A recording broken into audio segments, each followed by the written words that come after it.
So good morning, good afternoon and good evening, जो भी मुझे जब भी सुन रहा है उसके अकॉर्डिंग। सो हम लोग अपने लेक्चर नंबर 6 पे पहुंच चुके हैं। सो चलो पहले हम लोग डिस्कस कर लेते हैं हम लोगों ने लेक्चर 5 में क्या क्या पढ़ा था। तो लेक्चर 5 में हम लोगों ने कुछ चीजें समझी थी, जिसमें क्या था, एक अकाउंटिंग के प्रिंसिपल्स के बारे में मैंने जाना था। Accounting principles. तो हम लोगों ने अकाउंटिंग प्रिंसिपल्स के बारे में क्या समझा था कि कुछ हमारे नॉर्म्स होते हैं, कुछ हमारे रूल्स होते हैं, उसके अकॉर्डिंग हमें अकाउंटिंग करनी पड़ती है, जिससे कि क्या हो, यूनिफॉर्मिटी मेंटेन रहे। इसीलिए हम लोग क्या करते हैं, कुछ अकाउंटिंग के प्रिंसिपल्स को अडॉप्ट करते थे। तो अकाउंटिंग के प्रिंसिपल्स को मैंने बताया था कि ये क्या होते हैं, मैनमेड होते हैं। मोर ओवर जब वो मैनमेड हैं तो वो फ्लेक्सिबल भी होंगे और जनरली एक्सेप्टेड भी होते हैं। ठीक है, जनरली एक्सेप्टेड, ये चीजें हम लोगों ने समझी थी। ठीक है, फिर मैंने क्या करा था, अकाउंटिंग प्रिंसिपल्स को दो पार्ट्स में डिवाइड कर दिया था। एक होता था अकाउंटिंग के कॉन्सेप्ट्स,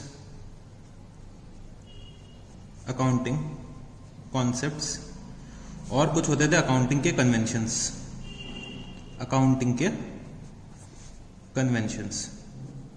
तो अकाउंटिंग के कॉन्सेप्ट्स क्या होते थे, अकाउंटिंग के कॉन्सेप्ट्स हमारे होते थे, कुछ अजम्पशंस हमें लेने पड़ते थे अकाउंटिंग करने के लिए, उनको हम लोग अपने अकाउंटिंग के कॉन्सेप्ट्स बोल देते थे। तो अकाउंटिंग के कॉन्सेप्ट्स के लिए मैंने आपको बताया था fundamental accounting assumption. Fundamental accounting assumptions क्या क्या थे हमारे, एक था हमारा गोइंग कंसर्न, फिर था एक कंसिस्टेंसी, और एक था हमारा क्या, अक्रूवल।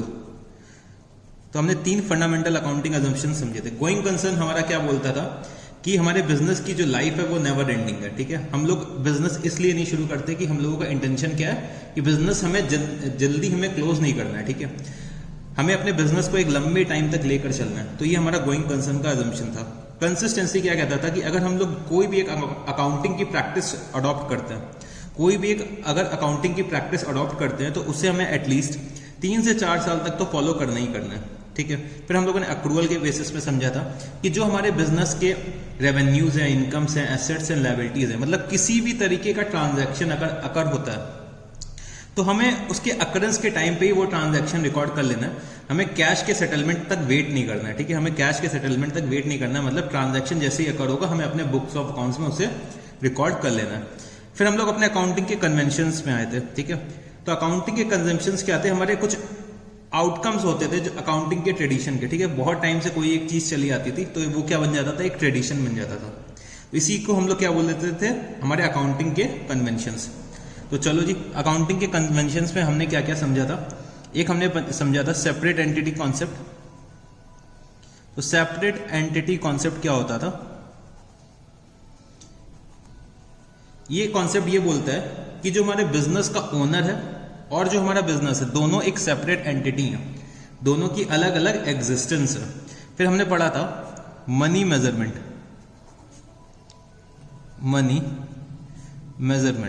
तो हमने इसमें यह समझा था कि वो ट्रांजैक्शंस और इवेंट्स हम अपने बुक्स ऑफ अकाउंट में रिकॉर्ड कर सकते हैं जो मनी के टर्म्स में हम लोग क्या कर सकते हैं, मेजर कर सकते हैं। फिर हमने समझा था accounting period concept. So accounting period concept हमारा क्या बोलता था कि जो हमारे बिजनेस एंटरप्राइज की जो लाइफ है, जो हमारे बिजनेस एंटरप्राइज की लाइफ है वो क्या है, नेवर एंडिंग है। तो उसको हमें क्या करना है, कुछ टाइम इंटरवल्स में डिवाइड कर लेना होता है। उसको हम लोग अपने टाइम इंटरवल्स में कुछ डिवाइड कर लेते थे, जिससे कि हम क्या कर सके, अपना प्रॉफिट और लॉस स्टेटमेंट बना सके, अपनी बिजनेस की बैलेंस शीट बना सके। हमें टाइम टू टाइम क्या होता था, हमें अपने बिजनेस का प्रॉफिट जानना होता था, हमें अपने बिजनेस के एसेट्स और लायबिलिटीज जानना पड़ते थे कि हमारे बिजनेस में एक्चुअल में कितनी एसेट्स हैं, हमारे बिजनेस का नेट वर्थ क्या है। ये सब चीजें हमारे कैसे डिटरमाइन हो सकती है, जब हम अपने बिजनेस को डिवाइड कर लें। ठीक है, हम अपने बिजनेस की लाइफ साइकिल को डिवाइड कर लें। फिर हमने समझा था क्या, फुल डिस्क्लोजर प्रिंसिपल।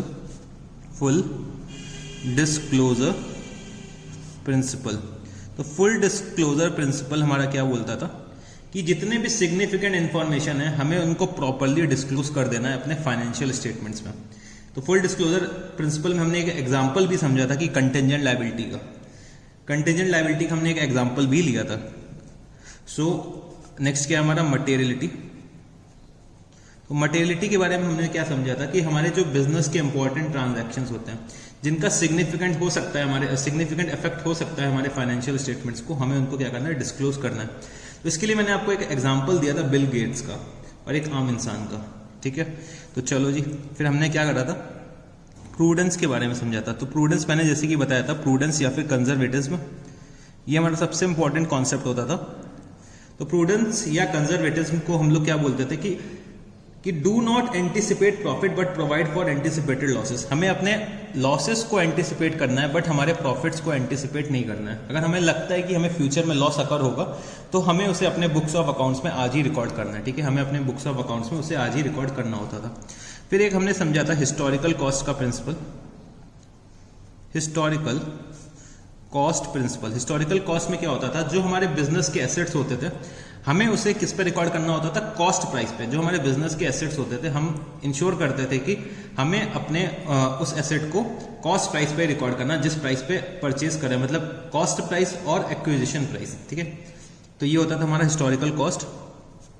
फिर हमने समझा था मैचिंग प्रिंसिपल के बारे में। मैचिंग प्रिंसिपल हमारा ये बोलता था जो हमारे बिजनेस के रेवेन्यूज हैं, ठीक है, जो हमारे बिजनेस के रेवेन्यूज को अर्न करने के लिए एक्सपेंसेस किए गए, हमें उन दोनों को मैच कराना है जिससे कि हम अपना प्रॉफिट या लॉस निकाल सके, ठीक है, जिससे हम अपना प्रॉफिट या लॉस निकाल सके। फिर हमने समझा था एक ड्यूल एस्पेक्ट प्रिंसिपल, ये ड्यूल एस्पेक्ट कॉन्सेप्ट। ये क्या बोलता था कि हर ट्रांजैक्शन के दो एस्पेक्ट होते हैं, एक होता है डेबिट, एक होता है क्रेडिट, ठीक है। हर ट्रांजैक्शन एटलीस्ट दो अकाउंट्स को अफेक्ट करता है, तो इसलिए हम लोगों का ड्यूल एस्पेक्ट कॉन्सेप्ट पे ही हमारी पूरी की पूरी अकाउंटिंग चलती है। फिर एक हमने समझा था revenue recognition, revenue recognition. Revenue recognition में हमने ये समझा था कि जो हमारे बिजनेस का रेवेन्यू होता है वो हमें अपने बुक्स ऑफ अकाउंट्स में रिकॉर्ड कर लेना है एज सुन एज वो अकर होता है, ठीक है। जैसे ही हमने रेवेन्यू अर्न कर लिया, जैसे ही हमने रेवेन्यू अर्न कर लिया तुरंत ही हमें अपने उसे बुक्स ऑफ अकाउंट्स में रिकॉर्ड कर लेना है। इससे मतलब नहीं है कि वो कैश मिला है कि नहीं मिला है, ठीक है, कैश मिला है कि नहीं मिला इससे मतलब नहीं है। और जो हमने आखिरी में पढ़ा था verifiable, verifiable objective principle, verifiable objective principle, verifiable objective principle. तो ये प्रिंसिपल हमारा क्या बोलता था, वेरीफिएबल ऑब्जेक्टिव प्रिंसिपल, कि हर ट्रांजैक्शन की कुछ ना कुछ सपोर्टिंग होनी चाहिए जिससे कि हम लोग फ्यूचर में चल के उस ट्रांजैक्शन को प्रूव कर सके कि ये ट्रांजैक्शन क्यों अकर हुआ है। तो जब तक हमें उसकी कोई सपोर्टिंग नहीं मिलेगी, उसका प्रूफ नहीं मिलेगा, तब तक हम उस ट्रांजैक्शन को अपने बुक्स ऑफ अकाउंट में क्या करेंगे, अकाउंट ही नहीं करेंगे। हम अपने बुक्स ऑफ अकाउंट्स में उस ट्रांजैक्शन को रिकॉर्ड ही नहीं करेंगे जब तक हमें क्या नहीं मिल जाएगा, कोई ना कोई प्रूफ नहीं मिल जाएगा। तो ये सब चीजें हम लोगों ने लास्ट क्लास में समझी थी। फिर हमने कुछ समझा था कि हमारे जो कैरेक्टरिस्टिक्स होते हैं, ठीक है, हमारे जो कुछ कैरेक्टरिस्टिक्स होते थे फाइनेंशियल स्टेटमेंट्स के, ठीक है, हमारे कुछ कैरेक्टरिस्टिक्स होते थे, क्वालिटेटिव कैरेक्टरिस्टिक्स, उसके बारे में समझा था।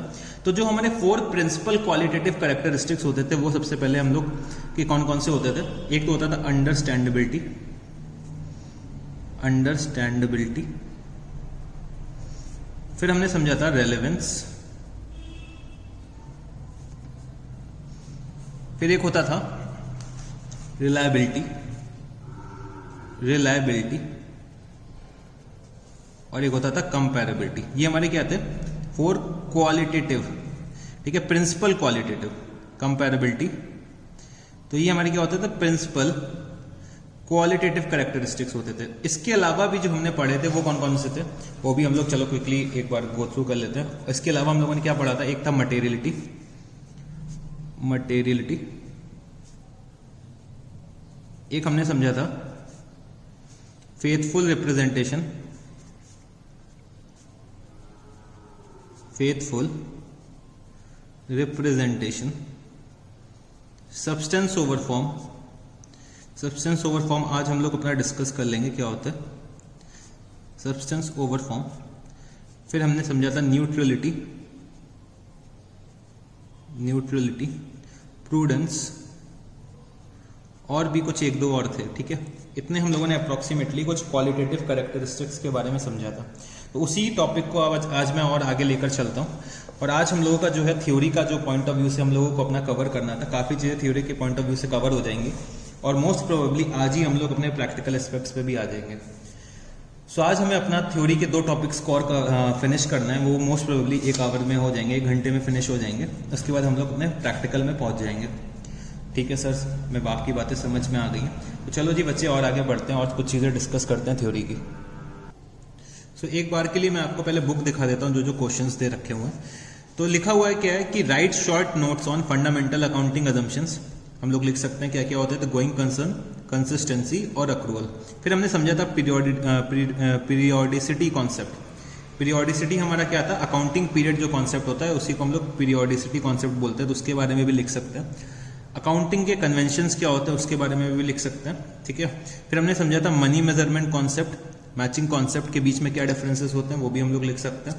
गोइंग कंसर्न और कॉस्ट कॉन्सेप्ट के बीच में क्या डिफरेंसेस होते हैं वो भी हम लोग लिख सकते हैं। Briefly explain the qualitative characteristics of the financial statements, ये भी हम लोग डिस्कस कर चुके हैं। ठीक है, तो जितने भी क्वेश्चंस थे हम लोग ऑलरेडी डिस्कस कर चुके हैं इस चैप्टर से। तो सर फिर हम लोग और आगे थोड़ा सा लेकर चलिए। हाँ बच्चे, हाँ मैं आपको थोड़ा सा और आगे लेकर चलता हूँ। तो आज जो हम लोगों को पढ़ना है वो क्या है, हमारा next topic accounting policies. Accounting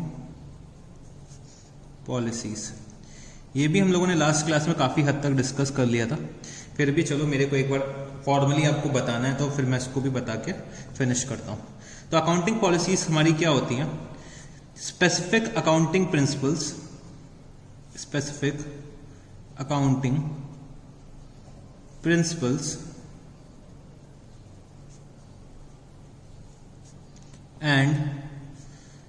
and method of applying those principles and method of applying those principles by the enterprise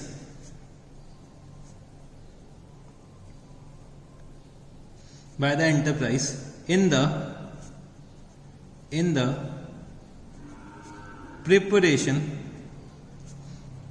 preparation and presentation of financial statements, specific accounting principles and method of applying those principles by the enterprise in the preparation and presentation of financial statements। मतलब हमारे accounting policies क्या होती है, हमारे accounting के कुछ principles, हमारे accounting के कुछ मेथड्स जो हम लोग अडॉप्ट करते हैं क्या, अपने फाइनेंशियल स्टेटमेंट्स को बनाने के लिए, अपने फाइनेंशियल स्टेटमेंट्स को और अच्छे तरीके से प्रेजेंट करने के लिए। तो जो कुछ अकाउंटिंग की पॉलिसीज हम लोग अडॉप्ट करते हैं, कुछ अकाउंटिंग के प्रिंसिपल्स अडॉप्ट करते हैं, कुछ अकाउंटिंग के मेथड्स अडॉप्ट करते हैं, उन्हीं को हम लोग अपनी अकाउंटिंग पॉलिसीज बोल देते हैं। ठीक है, हम उन्हें क्या बोल देते हैं, अपनी अकाउंटिंग की पॉलिसीज।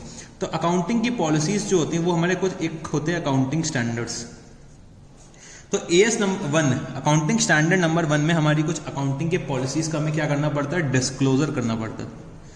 सर ये अकाउंटिंग स्टैंडर्ड्स क्या होते हैं, बच्चे अभी अकाउंटिंग करने के लिए कुछ स्टैंडर्ड्स बनाए हुए हैं कि किसी कोई पर्टिकुलर चीज की अकाउंटिंग कैसे करनी है, वो सब हमारा किस में दे रखा हुआ है, अकाउंटिंग स्टैंडर्ड्स में दे रखा हुआ है। बहुत सी चीजें आप लोग क्लास 11-12 में अकाउंटिंग स्टैंडर्ड्स की पढ़ चुके हैं, बट कभी हमें उसका नंबर नहीं बताया जाता क्योंकि तब आप लोग छोटे छोटे बच्चे होते हो। जब आप बड़े हो गए तब आप लोगों को पता चलेगा कि सारी की सारी अकाउंटिंग के जो टर्मिनोलॉजीज हैं, अकाउंटिंग कैसे करते हैं, वो सब कहीं ना कहीं अकाउंटिंग स्टैंडर्ड्स में गिवन है। तो अभी हम लोग अकाउंटिंग स्टैंडर्ड्स के बारे में भी पढ़ेंगे, बट ये हम लोग सबसे लास्ट में करते हैं जब हमारा पूरा का पूरा सिलेबस खत्म होने को आ गया होता है। क्योंकि अभी आप लोग बहुत छोटे छोटे बच्चे हो, पहले मेरे को आपको बेसिक कॉन्सेप्ट बताना है। जब हम लोग बेसिक कॉन्सेप्ट समझ लेंगे, हम लोग अपने अकाउंट्स को पूरी तरह से समझ लेंगे, तो अकाउंटिंग स्टैंडर्ड्स भी हमें समझ में आ जाएंगे। तो चलो जी, AS 1 में हम क्या करते हैं, डिस्क्लोजर्स देते हैं।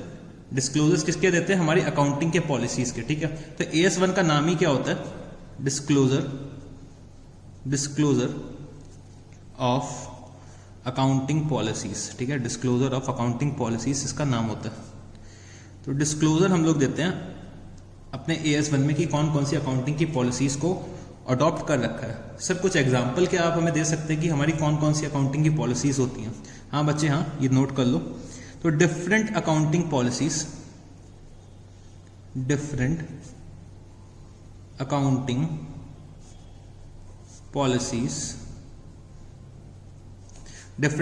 पॉलिसीज कौन कौन सी होती है। सबसे पहले हम लोग लिखते हैं एक तो होता है हमारा क्या, method of depreciation.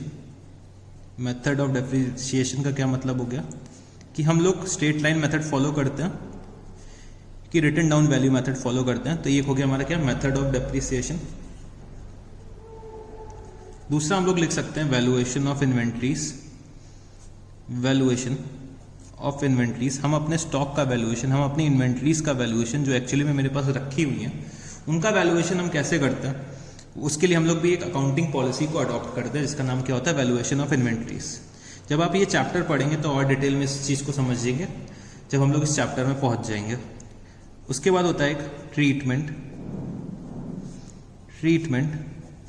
Of accounting policies. Treatment of accounting policies, treatment of goodwill, treatment of goodwill.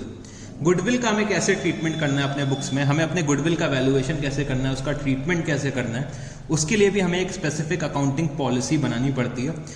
Her accounting policy business to business differ करती है। तो हम लोगों की जो बिजनेस जब हम लोग सेटअप करते हैं तो कुछ अकाउंटिंग पॉलिसीज बना लेते हैं कि हमें कोई चीज़ की रिकॉर्डिंग, कोई पर्टिकुलर ट्रांजैक्शन का रिकॉर्डिंग हम लोग इस मैनर में करेंगे। तो हम लोगों को ये सब इन सब जगह पे कहाँ क्या ज़रूरत पड़ती है, अकाउंटिंग की पॉलिसीज़ की ज़रूरत पड़ती है। सिमिलरली और एग्जांपल अगर मैं दे दूं तो valuation of investment, valuation of investments, ठीक है, वैल्यूएशन ऑफ फिक्स्ड एसेट्स, हमें अपने वैल्यूएशन अपने फिक्स्ड एसेट्स का कैसे करना है, ये सब चीज़ें क्या होती है कि अकाउंटिंग पॉलिसीज होती है हमारी। तो एटलीस्ट हमें 4 पॉलिसीज याद करके रखनी है।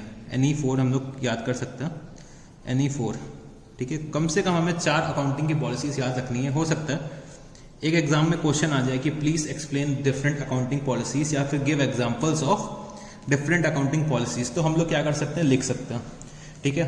तो चलो सर, हमें ये चीज़ भी समझ में आ गई। फिर हमें एक चीज़ और समझनी है कि जो हमारे अकाउंटिंग पॉलिसीज में जो चेंजेस होते हैं वो बेसिकली हम लोग 3 रीजंस की वजह से कर सकते हैं, जो हम लोगों ने लास्ट क्लास में भी डिस्कस किए थे जब हम लोग कंसिस्टेंसी का कॉन्सेप्ट फॉलो करते थे। तो चेंजेस में हमने क्या बताया था, हम लोग अपने अकाउंटिंग पॉलिसी को तभी चेंज कर सकते हैं if it is required by law. If it is required by law, अगर हमसे कोई लॉ कहता है आके, कोई एक ऐसा लॉ कहता है आके, जैसे कि कंपनीज एक्ट अगर हमसे बोलता है, या फिर पार्टनरशिप एक्ट हमसे बोलता है, या फिर इंडियन कॉन्ट्रैक्ट एक्ट हमसे बोलता है, तभी हम अपने अकाउंटिंग पॉलिसीज का ट्रीटमेंट चेंज करेंगे। या फिर इफ रिक्वायर्ड बाय एस, अगर हमसे कोई हमारा अकाउंटिंग स्टैंडर्ड बोलता है, या फिर अकाउंटिंग स्टैंडर्ड में कोई अपडेट आता है, कोई नोटिफिकेशन आता है, कोई अपडेट आता है, उसके हिसाब से हमें अपनी अकाउंटिंग पॉलिसी अगर चेंज करने की जरूरत होती है तो हम लोग उसको जरूर चेंज करेंगे अगर अकाउंटिंग स्टैंडर्ड बोल रहा है हमसे, ठीक है। या फिर फॉर बेटर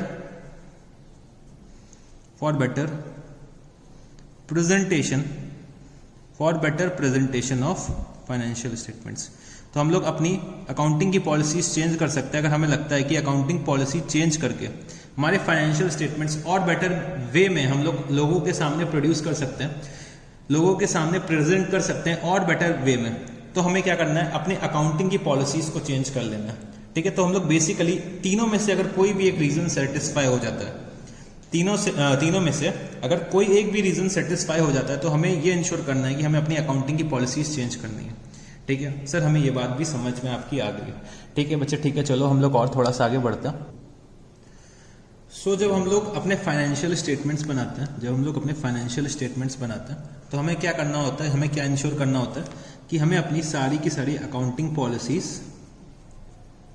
एज पर अकाउंटिंग स्टैंडर्ड 1, अकाउंटिंग की पॉलिसीज क्या करनी होती है, डिस्क्लोज करनी होती है अपने फाइनेंशियल स्टेटमेंट्स में। जब तक हम लोग डिस्क्लोज ऑफ नहीं करेंगे तो हमारे शेयर होल्डर्स को पता कैसे चलेगा कि हमने कौन कौन सी अकाउंटिंग पॉलिसीज अडॉप्ट कर रखी हैं। तो हमें सारी की सारी अपनी अकाउंटिंग पॉलिसीज का क्या करना पड़ता है, डिस्क्लोजर देना होता है जब हम लोग अपने फाइनेंशियल स्टेटमेंट्स बनाते हैं, ठीक है सर, ठीक है। तो चलो बच्चे, एक मैं और एग्जांपल लेता हूँ कि क्या हुआ कि पहले हम लोग क्या करते थे, हम लोग स्ट्रेट लाइन मेथड फॉलो करते थे डेप्रिसिएशन का। हो सकता है आपसे थ्योरी में ये क्वेश्चन पूछ लिया, स्ट्रेट लाइन मेथड फॉलो करते थे। फिर हमें जरूरत लगी तो हमने क्या सोचा कि हम लोग रिटन डाउन वैल्यू पे अपने मशीन को क्या करेंगे, डेप्रिशिएट करेंगे। सर ये स्ट्रेट लाइन और रिटर्न डाउन वैल्यू क्या होता है, ये बच्चे जब हम लोग डेप्रिसिएशन का चैप्टर पढ़ेंगे तब हम लोग बहुत डिटेल में डिस्कस करेंगे। अभी के लिए मैं मोटा मोटा बताता हूँ कि जो स्ट्रेट लाइन मेथड से हम लोग अगर डेप्रिसिएशन कैलकुलेट करते थे, तो जो मेरे लेट से कि 5 इयर्स का जो डेप्रिसिएशन निकल के आया, जो मेरा 5 इयर्स का डेप्रिसिएशन निकल के आया वो कितना था, 1 लाख रुपीज। ठीक है, पहले मैं क्या करता था, स्ट्रेट लाइन मेथड फॉलो करता था। अब मैंने क्या करा, WDV मेथड अडॉप्ट कर लिया। तो WDV मेथड मैंने अडॉप्ट करा, तो मैंने क्या करा, वो रेट्रोस्पेक्टिव अडॉप्ट करा। रेट्रोस्पेक्टिव का क्या मतलब होता है, मतलब पिछले 5 साल से हमें क्या करना पड़ेगा, पूरा का पूरा डेप्रिसिएशन जो हमने स्ट्रेट लाइन में कैलकुलेट करके रखा था, जो हमने स्ट्रेट लाइन मेथड में से चार्ज करके रखा था अपने प्रॉफिट्स में, वो मैं हटा के क्या कर रहा हूँ, WDV मेथड से डेप्रिसिएशन चार्ज करने जा रहा हूँ। तो जो मेरे 5 इयर्स का डेप्रिसिएशन WDV के अकॉर्डिंग निकला, वो निकल के आया कितना, 80,000 रुपीज। ठीक है, 80,000 रुपीज का डेप्रिसिएशन निकल के आया WDV की बेसिस में। अब समझने की कोशिश करना, जो हमारा डेप्रिसिएशन क्या था, हमारा एक्सपेंस था, बिजनेस का एक्सपेंस था कि नहीं था। हमारा जो डेप्रिसिएशन था वो बिजनेस का एक्सपेंस था। बिजनेस का जो एक्सपेंस होता है, अगर हमारा एक्सपेंस जो होता है वो हमारा क्या करता है, प्रॉफिट को कम कर देता है। ठीक है, प्रॉफिट, अगर हम लोग एक्सपेंसेस को रिकॉर्ड करते हैं तो हमारा प्रॉफिट क्या होता है, रिड्यूस हो जाता है। अब समझने की कोशिश करना कि पहले जो मैंने डेप्रिसिएशन चार्ज किया था वो कितना था, 1 लाख रुपए का। अब मैं कितना चार्ज करने जा रहा हूं, 80,000 रुपीज का। अब मैं कितना चार्ज करने जा रहा हूं, 80,000 रुपीज का। पहले मैंने कितना चार्ज किया था, 1 लाख रुपीज का। अब मैं जब इसको रिवर्स करूंगा तो 1 लाख रुपए से प्रॉफिट इंक्रीज हो जाएंगे, क्योंकि मैं अपने एक्सपेंस का रिवर्सल कर रहा हूं। ठीक है, और जब मैं ये वाला डेप्रिसिएशन चार्ज करूंगा तो मेरे प्रॉफिट्स 80,000 से क्या हो जाएंगे, रिड्यूस हो जाएंगे। तो नेट में अगर मैं देखूं 1 लाख रुपीज से इंक्रीज हो रहा है, 1 लाख रुपीज से इंक्रीज हो रहा है, और 80,000 रुपीज से क्या हो रहा है, डिक्रीज हो रहा है। तो अगर नेट इंपैक्ट मैं देखूं तो क्या हो रहा है, मेरे जो प्रॉफिट्स है बिजनेस के वो कितने से इंक्रीज हो रहे हैं, 20,000 रुपीज से मेरे क्या हो रहा है, बिजनेस के प्रॉफिट्स इंक्रीज हो रहे हैं। ठीक है, मेरे बिजनेस के प्रॉफिट्स 20,000 रुपीज से इंक्रीज हो रहे हैं। अब क्या होगा, ये एक मटेरियल इफेक्ट हो सकता है। अगर मेरा छोटा सा बिजनेस है तो 20,000 रुपए मेरे लिए बहुत होता है। अगर मेरा छोटा बिजनेस है, अगर मैं इसी को 1 लाख की जगह 10 करोड़ कर दूं और 8 करोड़ कर दूं, तो ये क्या होगा, एक मटेरियल इफेक्ट डाल देगा हमारे बिजनेस में। ठीक है, मटेरियल इफेक्ट डाल देगा हमारे बिजनेस में। ठीक है, तो एग्जाम में क्या क्वेश्चन आ सकता है इससे रिलेटेड कि चेंज, चलो मेरे साथ क्वेश्चन आप लोग लिख लो, change in accounting policy, change in accounting policy may have a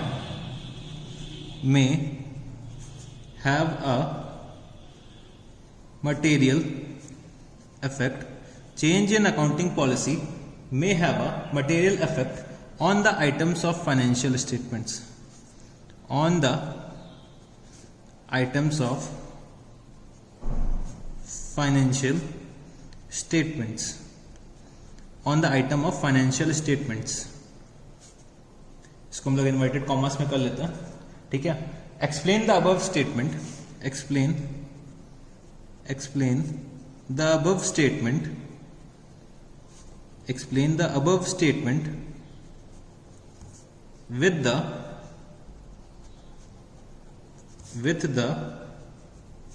help of an example. हमें क्या करना है, अबव स्टेटमेंट को एक्सप्लेन करना है कि हमारी जो अकाउंटिंग की पॉलिसी अगर हम लोग चेंज करते हैं तो हो सकता है अकाउंटिंग पॉलिसी चेंज करने से मटेरियल इफेक्ट आ जाए हमारे फाइनेंशियल स्टेटमेंट्स में। तो हमें क्या करना है, इस स्टेटमेंट को एक्सप्लेन करना है with the help of example. ठीक है, हम लोगों ने एग्जांपल ये वाला डिस्कस कर ही लिया, तो आप लोग इस एग्जांपल को क्या कर सकते हैं, लिख के एक्सप्लेन कर सकते हैं। ठीक है, हम लोग कैसे लिख सकते हैं कि first of all the business was following straight line method of depreciation. Now the business decided to switch to written down value method. So the depreciation earlier charged was rupees 1 lakh and now the depreciation as per WDV came to be rupees 80,000. So there is an increase in the profit of rupees 20,000.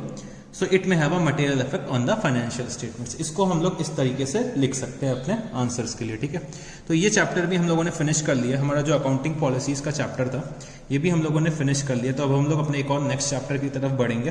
But चलो मैं पहले आपको book से इस chapter को दिखा देता हूँ एक बार.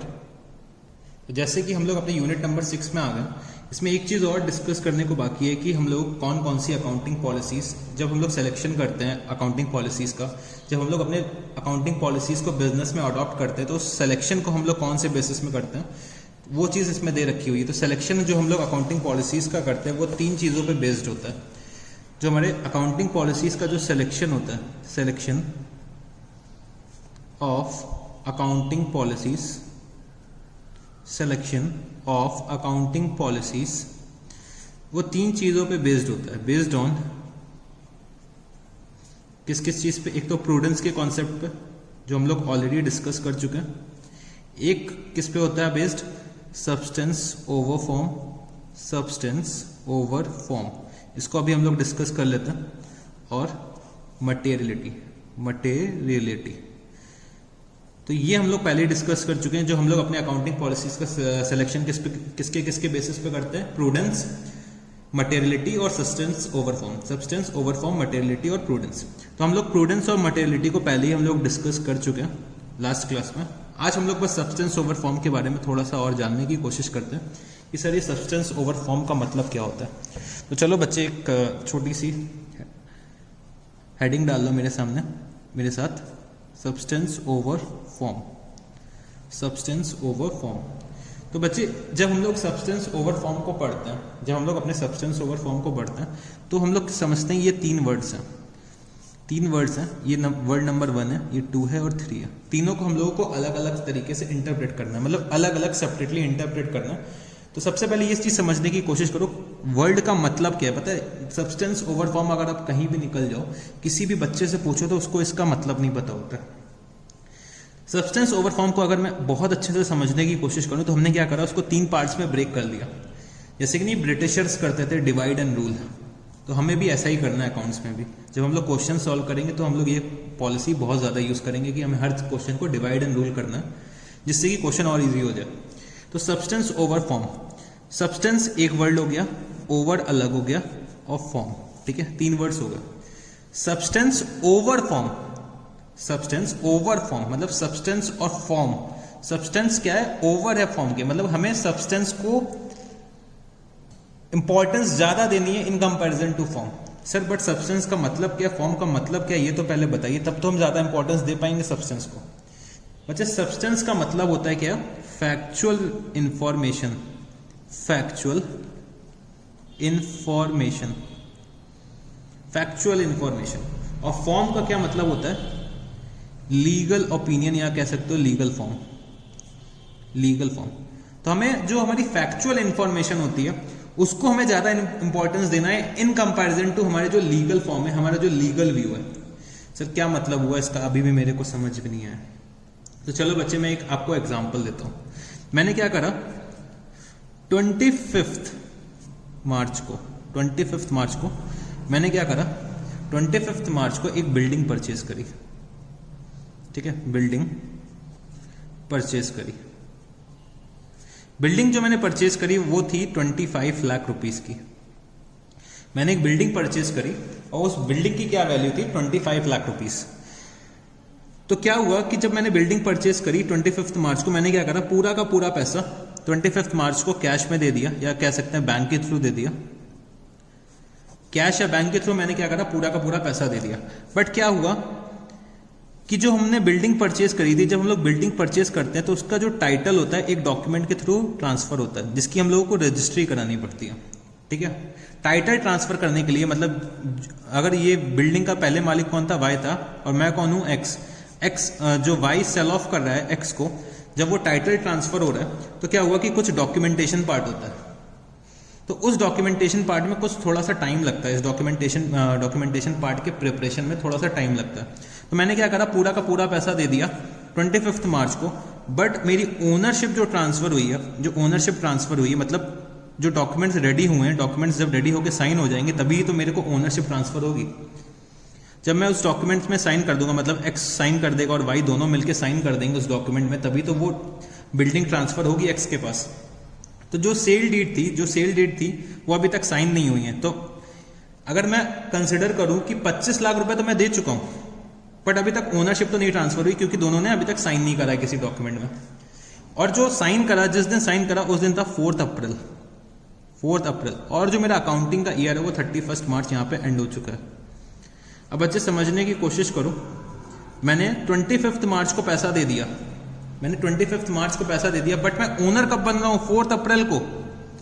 ओनर मैं कब बनूंगा? 4 अप्रैल को मैं बनूंगा जब जाके दोनों के दोनों उस डॉक्यूमेंट में साइन कर देंगे, जब भाई अपना टाइटल ट्रांसफर कर देगा। पैसा मैं 25 मार्च को ही दे चुका हूं, पैसा मैं 25 मार्च को ही दे चुका हूं, पर ओनर मैं 4 अप्रैल को बनने जा रहा हूं। और मैं जब 31 मार्च को अपने फाइनेंशियल स्टेटमेंट्स, अपने क्लोजिंग के दिन में अपना बैलेंस शीट बनाऊंगा, अपना प्रॉफिट एंड लॉस बनाऊंगा, अपना बैलेंस शीट बनाऊंगा, अपना प्रॉफिट एंड लॉस बनाऊंगा, तो जब मैं बैलेंस शीट में अपने एसेट्स दिखा रहा हूँ, मैं बैलेंस शीट में अपने एसेट्स दिखा रहा हूँ, तो क्या मैं इस बिल्डिंग को दिखाऊंगा कि नहीं दिखाऊंगा?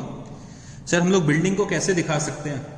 अभी तो हम लोग उसके ओनर ही नहीं बने। जब तक हम लोग ओनर ही नहीं बनेंगे तो हम लोग अपने बिल्डिंग में कैसे दिखाएंगे? सर बच्चे यही चीज तो हमें समझनी है। हमें क्या करना है? अपने फैक्चुअल इन्फॉर्मेशन को इंपॉर्टेंस देनी है, नॉट टू लीगल फॉर्म। मतलब लीगल फॉर्म मैं देखूं तो अभी तक मैं उसका ओनर नहीं बना। लीगल फॉर्म अगर मैं उसको कंसिडर करूं तो मैं अभी तक उस बिल्डिंग का ओनर बना ही नहीं हूं। और अगर मैं फैक्चुअल इन्फॉर्मेशन को कंसिडर करूं तो समझो बच्चे मैंने 25 लाख रुपए दे दिया, बस एक साइन ही तो करना बाकी रह गया, तो मैं ओनर बन जाऊंगा। मेरे को सर्टेनिटी पूरी है कि मैं ओनर बन जाऊंगा। बस क्या हुआ अभी तक मैंने बस साइन ही नहीं करे, साइन कर दूंगा मैं ओनर बन जाऊंगा।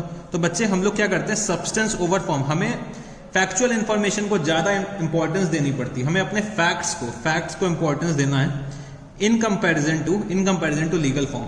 अगर मैंने 25 मार्च को 25 लाख रुपए दे दिया, इट मींस मैंने कंसिडरेशन ट्रांसफर कर दिया, मैंने पैसे दे दिए, तो ओनरशिप मेरे को मिल जाएगी और इसकी सर्टेनिटी भी है। तो हम लोग अपने फैक्ट्स को देंगे importance, not to legal form. ठीक है, not to legal form. Paper formalities आराम बाद में भी पूरी हो सकती हैं। पेपर फॉर्मेलिटीज हम लोग क्या कर सकते हैं? बाद में भी पूरी कर सकते हैं।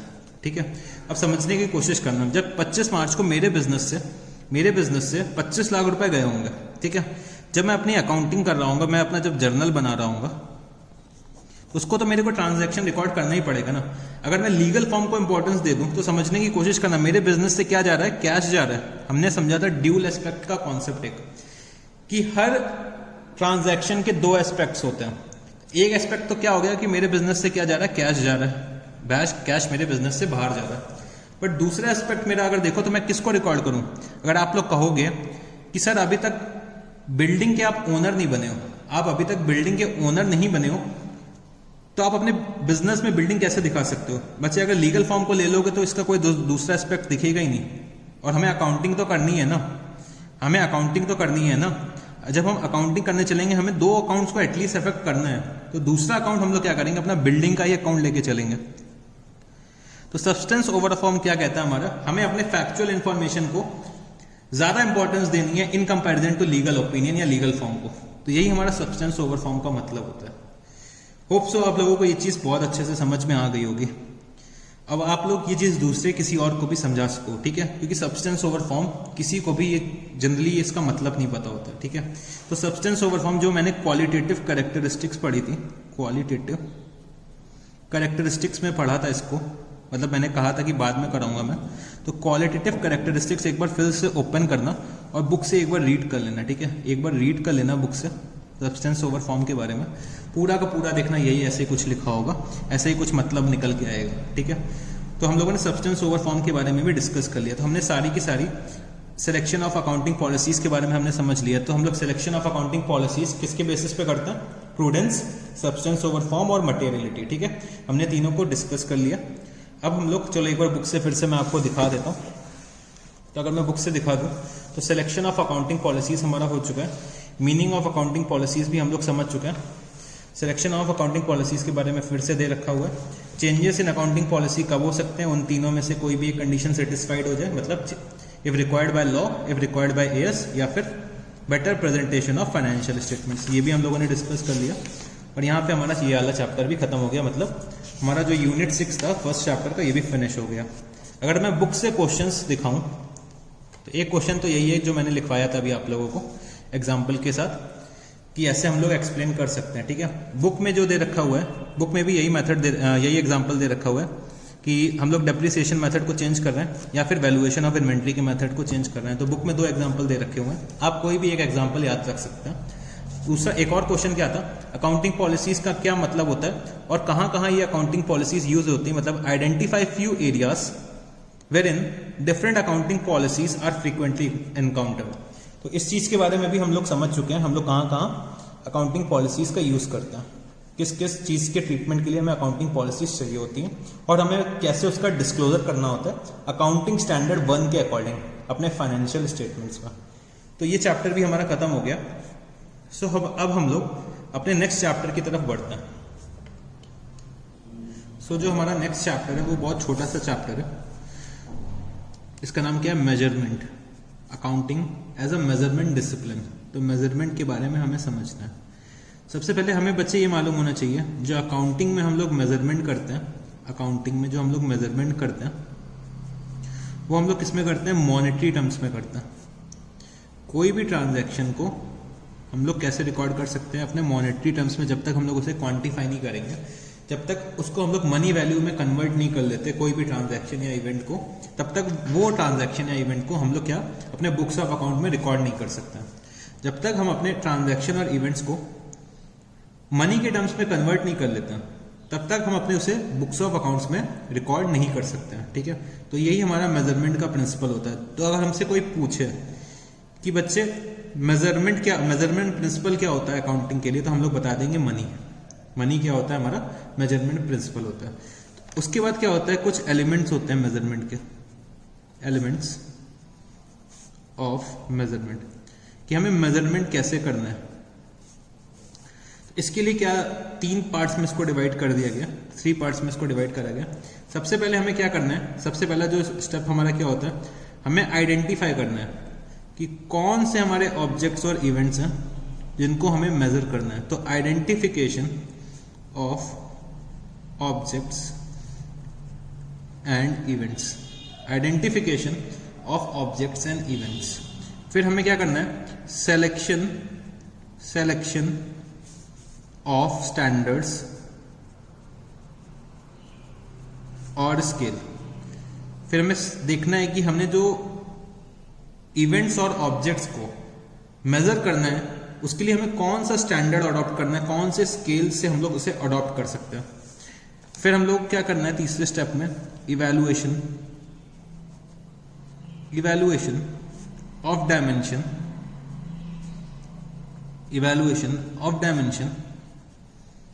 Of measurement standards, evaluation of dimension of measurement standards और स्केल। सर आपने जो ये सब लिखवा दिया है मेरे को अभी कुछ भी नहीं समझ में आया। बच्चे मैं इसीलिए तो बैठा हूँ, समझाने के लिए तो बैठा हूँ। तो चलो एक एग्जांपल लेते हैं, ठीक है। हमें क्या करना होता है, सबसे पहले आइडेंटिफाई करना होता है। कोई भी ट्रांजैक्शन, कोई भी इवेंट हुआ, सबसे पहले हमें आइडेंटिफाई करना है कि उस ट्रांजैक्शन को हमें रिकॉर्ड करना है। हमें क्या करना है, सबसे पहले उस ऑब्जेक्ट को, उस इवेंट को आइडेंटिफाई करना है जिसे हमें अपने बुक्स ऑफ अकाउंट्स में रिकॉर्ड करना है। तो लेट्स से मैंने कोई ट्रांजैक्शन किया, उसको मैंने क्या करा, सबसे पहले आइडेंटिफाई करा कि ये ट्रांजैक्शन मेरे को रिकॉर्ड करना है। अब जो ट्रांजैक्शन और इवेंट हुआ, हम लोग कौन सा स्टैंडर्ड लेके उसे अडॉप्ट कर सकते हैं, मतलब कौन सा हमें मेजरमेंट स्केल लेना है। मतलब लेट्स टेक एक एग्जांपल, जैसे हम लोग क्या करते हैं, वाटर पानी को हम लोग लीटर्स के टर्म में क्वांटिफाई करते हैं। तो हमारा मेजरमेंट स्केल क्या हो जाएगा, हमारा स्केल क्या हो जाएगा, पानी के लिए लीटर हो जाएगा, ठीक है। अकाउंटिंग के लिए अगर मैं बात करूं, अकाउंटिंग के लिए क्या हो जाएगा, मनी हो जाएगा, ठीक है। अगर मैं राइस के लिए बात करूं, कुछ राइस हो गया, वीट हो गया, इनके लिए मैं बात करूं तो हमारा क्या स्केल होना चाहिए, केजी होना चाहिए। तो डिपेंड करता है कैसा ऑब्जेक्ट और इवेंट है, उसके हिसाब से हम अपने स्टैंडर्ड्स, अपने स्केल को सेट करते हैं, ठीक है। तो सबसे पहले हमने आइडेंटिफाई करा, फिर हमने कुछ स्टैंडर्ड्स या स्केल को अडॉप्ट करा। फिर हमें ये चेक करना होता है जो हमने मेजरमेंट स्केल या स्टैंडर्ड अडॉप्ट करें वो अप्रोप्रिएट है कि नहीं है, वो अप्रोप्रिएट है कि नहीं है, वो हमें चेक करना होता है। तो चलो बच्चे, इसी से रिलेटेड एक क्वेश्चन बनता है कि जो हमारा अकाउंटिंग में जो हम लोग मनी को यूज करते हैं, अकाउंटिंग में हम लोग क्या करते हैं, अपने ट्रांजैक्शन और इवेंट्स को मनी के टर्म्स में क्या करते हैं, कन्वर्ट करते हैं, मनी के टर्म्स में उसको कन्वर्ट करते हैं, जिससे कि हम लोग अपने बुक्स ऑफ अकाउंट में उसे रिकॉर्ड कर सकें। तो क्या ये मनी एक स्टेबल फैक्टर है? अगर मनी क्या ये एक स्टेबल फैक्टर है?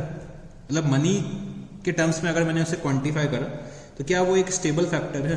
सर अभी भी हमें ये चीज़ समझ में नहीं है आप क्या स्टेबल बोलना चाहते हो। तो चलो बच्चे एक और एग्जांपल मैं लेता हूँ इसी पे, इस चीज़ को समझाने के लिए। फॉर एग्जांपल मैंने क्या करा, ये मेरा बिजनेस है, ठीक है, ये मेरा बिजनेस चल रहा है बढ़िया से। मेरे बिजनेस में क्या हुआ, मैं ऐसे यहाँ पे ऐसे टहल रहा था, बहुत परेशान था, मैं इधर उधर चक्कर काट रहा था बिजनेस के, ठीक है। तो मैं बहुत परेशान था, मेरे को क्या था, बिजनेस में पैसे की ज़रूरत थी, मेरे को बिजनेस में थोड़ा से पैसे की ज़रूरत थी, मेरे को बिजनेस में लोन की ज़रूरत थी, मेरे को पैसे की ज़रूरत थी, और कोई भी बैंक, कोई भी फाइनेंशियल इंस्टीट्यूशन मेरे को लोन देने के लिए तैयार नहीं था। तो मैंने क्या सोचा कि मैं क्या करता हूँ, एक बाहर की कंट्री में मेरा दोस्त रहता है, एक ये यूएसए है, यूएसए में मेरा एक फ्रेंड रहता है, मेरे फ्रेंड का क्या नाम है, मोनू। मेरा जो ये फ्रेंड है वो मोनू नाम का है, वो यूएसए में रहता है, वो मेरा बहुत अच्छा दोस्त है, ठीक है। मैंने मोनू से बोला कि मोनू मेरे को पैसे की ज़रूरत है, मेरे को पैसे की ज़रूरत है। तो मोनू कहता है कि ठीक है दोस्त, तो मेरे इतने अच्छे दोस्त हो तो मैं तुम्हें पैसे क्यों नहीं दूंगा। तो मैंने कहा मोनू भाई मेरे को 5,000 मैंने को लेट्स टेक 1 लाख रुपीज़ की ज़रूरत है। मोनू कहता है ठीक है भाई, ठीक है दोस्त, मैं आपको क्या करूंगा, 1 लाख रुपए दे दूंगा। बट बच्चे समझने की कोशिश करो, जब वो यूएसए से मेरे को पैसे देगा तो यूएसए में जो हमारा 1 लाख रुपए क्या होता है, 1 लाख की वैल्यू क्या हो जाएगी, $2,000।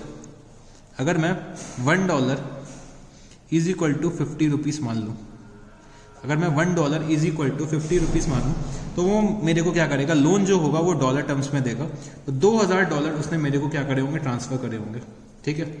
$2,000 उसने मेरे को ट्रांसफर करे होंगे। बट मैं जब अपने बुक्स ऑफ अकाउंट में रिकॉर्ड करूंगा तब तो मैं रुपी टर्म्स में करूंगा ना, क्योंकि मैं तो अपनी बुक्स इंडिया के हिसाब से बना रहा हूँ, यूएसए के हिसाब से थोड़ी ना बना रहा हूँ। तो मैंने 2,000 को कन्वर्ट करा, $2,000 को कन्वर्ट करा इन रुपी टर्म्स, वो कितनी वैल्यू निकल के आई, 1 लाख रुपीज़। तो मेरे दोस्त मोनू ने मेरे को 1 लाख रुपए दे दिया, ठीक है। अब क्या हुआ कि जब मेरे पास पैसे आ गए, तब मैंने मोनू को सोचा कि फिर से पैसे वापस कर देता हूँ।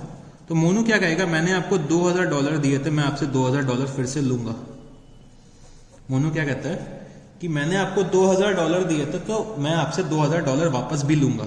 बट क्या हुआ, हमारा जो डॉलर का एक्सचेंज रेट था वो चेंज हो गया। अब पहले जो $1 जो हमारा था वो 50 रुपए का था, अब वो क्या हो गया, लेट्स टेक 55 का हो गया, ठीक है। 5 रुपए $1 महंगा हो गया, ठीक है। हमें मतलब पहले जो $1 को परचेज करने के लिए 50 रुपए देने पड़ते थे, अब उसी $1 को परचेज करने के लिए मेरे को कितने देने पड़ेंगे, 55 रुपीज, मतलब 5 रुपए $1 की वैल्यू इंक्रीज हो चुकी है।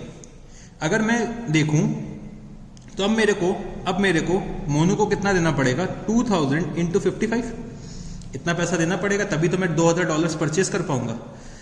तो मैंने क्या करा, $1,10,000 रुपए मैंने पे करे होंगे, तब जाके मोनू के पास $2,000 पहुंचे होंगे।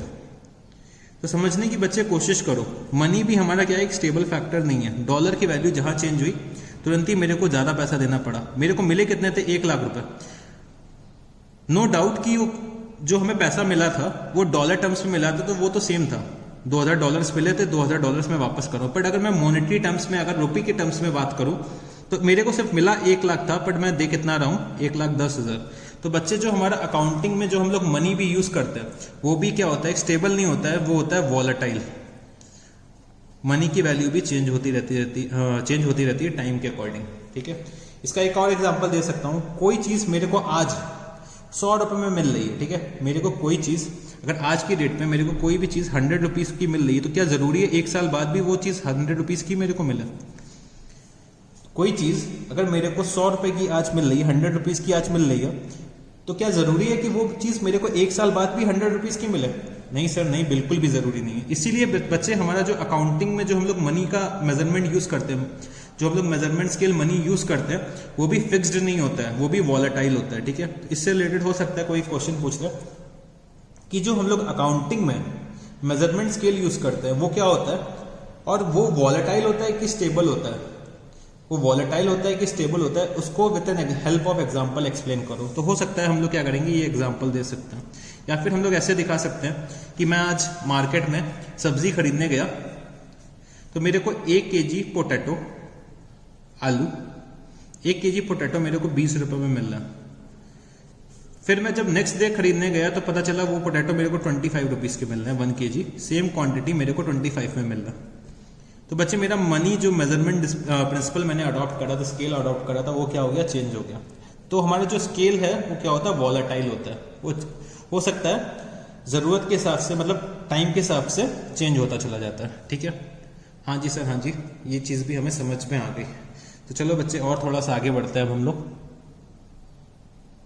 अब हम लोगों को कुछ अपने अकाउंटिंग के वैल्यूएशन प्रिंसिपल्स के बारे में समझना है। Valuation principles. वैल्यूएशन प्रिंसिपल्स क्या क्या होते हैं हमारे अकाउंटिंग के, वो हमें समझने की कोशिश करनी है। इन वैल्यूएशन प्रिंसिपल्स को हम लोग क्या और भी बोलते हैं, generally accepted measurement, generally accepted measurement base.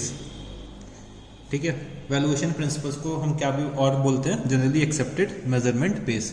तो वैल्यूएशन प्रिंसिपल्स जो हमारे हैं वो बेसिकली 4 हैं। पहला जो है हमारा हिस्टोरिकल कॉस्ट, जो हम लोग ऑलरेडी पढ़ चुके हैं। ठीक है, फिर हम लोगों का एक होता है करंट कॉस्ट। फिर जो हमारा नेक्स्ट होता है रियलाइजेबल वैल्यू, रियलाइजेबल वैल्यू। और जो हमारा लास्ट होता है, last present value, present value. तो बेसिकली हमारे 4 वैल्यूएशन प्रिंसिपल्स हैं। तो इन 4 प्रिंसिपल्स को अब मेरे को समझना है। ठीक है, तो इनमें से क्या है, हिस्टोरिकल कॉस्ट मैं पहले से समझ चुका हूं। हिस्टोरिकल कॉस्ट में क्या होता है, मैं अपने एसेट्स को कॉस्ट पे रिकॉर्ड करता हूं, एक्विजिशन प्राइस पे रिकॉर्ड करता हूं। कॉस्ट ऑब्लिक एक्विजिशन प्राइस पे मैं अपने एसेट को क्या करता हूं, एक्विजिशन प्राइस पे मैं अपने एसेट को रिकॉर्ड करता हूं।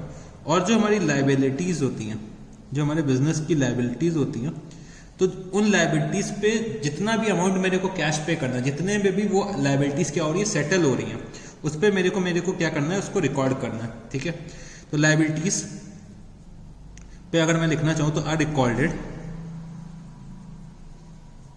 एट द अमाउंट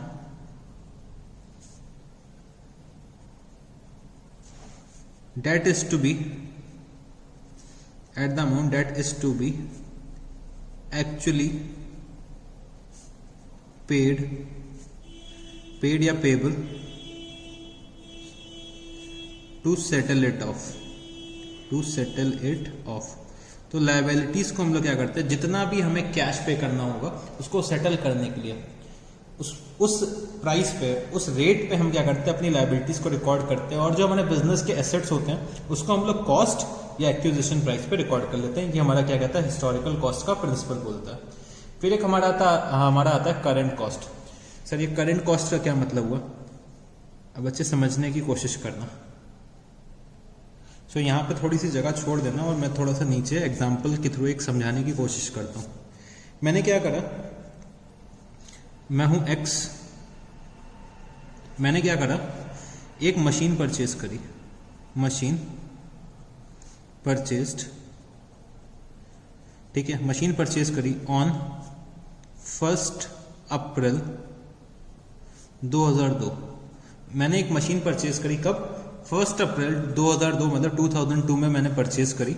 और मैंने कितने की परचेज करी, लेट्स टेक 10 लाख रुपीस की मैंने एक मशीन परचेज करी। ठीक है, मैंने ये मशीन जो परचेज करी वो 10 लाख रुपीस की परचेज करी 1 अप्रैल 2002 में। ठीक है, आज हमारा क्या आ गया कि 31 मार्च 2020 में हम लोग हैं। ठीक है, 31 मार्च 2020 में जब हमारा अकाउंटिंग का ईयर फिनिश होने को आया, तब मेरे को पता चला कि जो ये मशीन है उसकी करंट कॉस्ट ऑफ मार्केट में सिर्फ 5 लाख रुपीस की है। मतलब अगर मैं मार्केट में इसको फिर से परचेज करने जाऊं, मतलब न्यू मशीन में फिर से परचेज करूं, तो सेम चीज मेरे को 5 लाख रुपए में मिल जाएगी। 5 लाख रुपए में मेरे को नई मशीन मिल जाएगी जो मैं पहले से यूज करता हुआ चला रहा हूं। तो जब मैं हिस्टोरिकल कॉस्ट का प्रिंसिपल फॉलो करता था, तब मैं इसको क्या करता था, 10 लाख रुपीस में रिकॉर्ड करता था। अब अगर मैं देखूं तो 31 मार्च को इसकी कॉस्ट कितनी है, 5 लाख रुपीस। मतलब इसकी करंट कॉस्ट कितनी है, करंट कॉस्ट कितनी है, 5 लाख रुपीस। अगर हम लोग करंट कॉस्ट को एज अ वैल्यूएशन प्रिंसिपल अपने बिजनेस में फॉलो कर रहे हैं, तो हमें अपने एसेट को 5 लाख रुपीस में रिकॉर्ड करना पड़ेगा, जो हमारी करंट कॉस्ट है। जो हमारी करंट कॉस्ट है उस पर हमें अपने एसेट को रिकॉर्ड करना है, मतलब 5 लाख रुपए में मेरे को अपने एसेट्स को रिकॉर्ड कर लेना है। तो ये हमारी क्या हो गई, करंट कॉस्ट। ठीक है, अब मैं एक और एग्जांपल लेता हूं। मैंने क्या करा, 1 अप्रैल 2014 में, 1 अप्रैल 2014 में मैंने क्या करा, एक बैंक से लोन ले लिया। ठीक है, बैंक से जो मैंने लोन लिया था वो कितने का था, 5 लाख रुपीस का था। मैंने जो बैंक से लोन लिया वो कितने का था, 5 लाख रुपीस का था। और आज क्या हुआ कि 31 मार्च 2020 आ गया। ठीक है, तो बैंक एक अनाउंसमेंट करता है, जो हमारा बैंक का ये जो मैनेजर था, वैसे एक भोपू लेकर आया, यहाँ पे ये भोपू लगाया और रोड पे खड़े होकर चिल्लाने लगा कि अगर कोई भी बंदा जिसने मेरे से लोन ले रखा है, जिसने हमारी बैंक से लोन ले रखा है, अगर वो लोन को रीपे कर देता है विद इन 15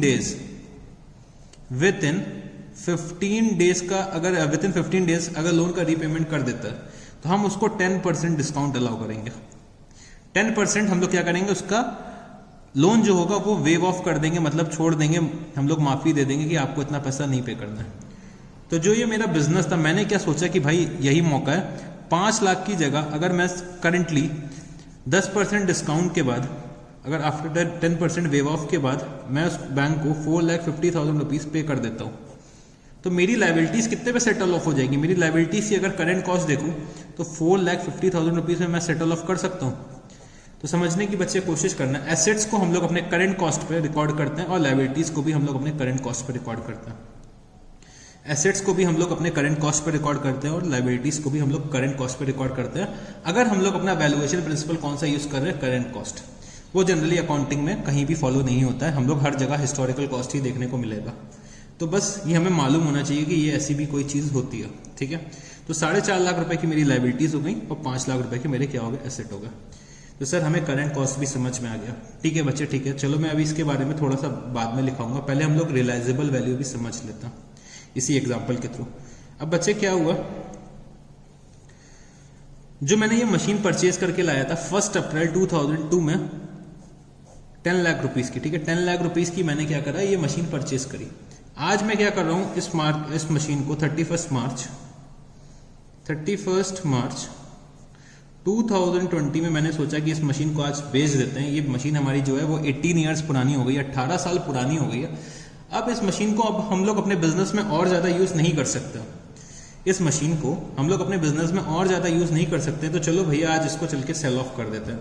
तो जब मैं मार्केट में गया तो ये मार्केट में एक बंदा था, इसने बोला कि भैया जो हम आपकी मशीन है, जो ये मशीन है, हम इसको सिर्फ 2,50,000 रुपीज में ही परचेज करेंगे।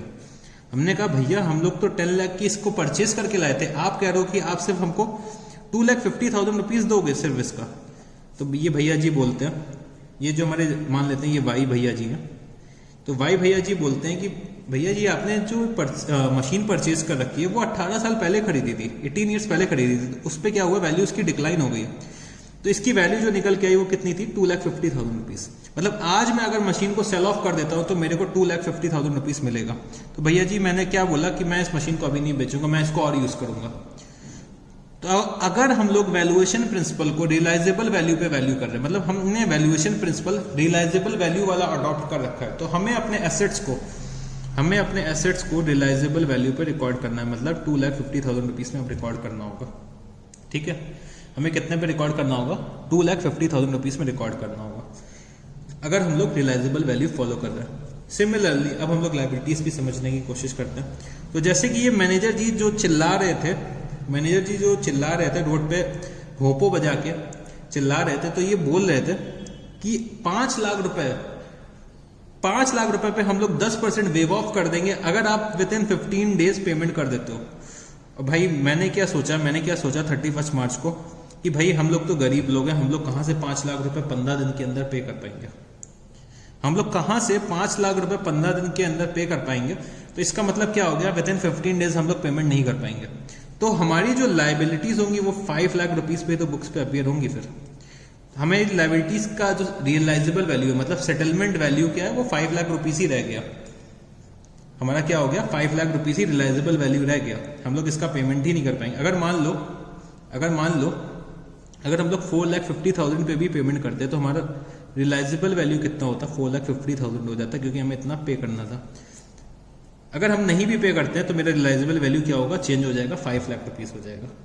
ठीक है सर हमें ये दोनों कॉन्सेप्ट समझ में आ गया, हमें करंट कॉस्ट भी समझ में आ गया, हमें रियलाइजेबल वैल्यू भी समझ में आ गया। तो चलो बच्चे इसके बारे में थोड़ा सा लिख लेते हैं ऊपर। सो अगर मैं इसमें लिखना चाहूँ एसेट के बारे में तो मैं लिख सकता हूँ कि assets are carried at the amount of cash, assets are carried at the amount of cash that would have been paid, that would have to be paid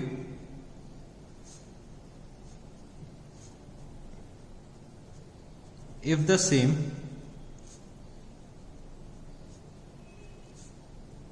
or an equivalent asset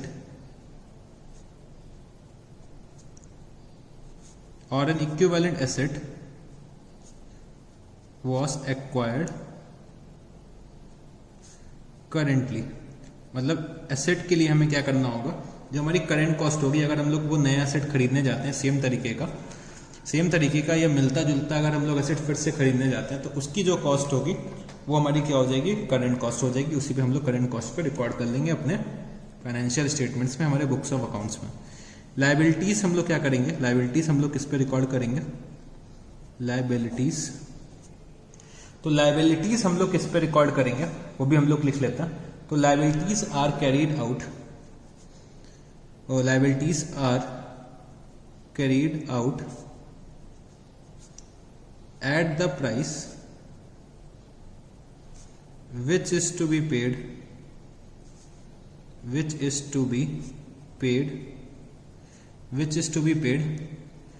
to settle it off, ठीक है। liabilities are carried out at the price which is to be paid to settle it off, ठीक है sir, ये चीज भी हमें समझ में आ गई। तो चलो बच्चे रियलाइजेबल वैल्यू में भी लिख लेते हैं। assets are carried at the amount of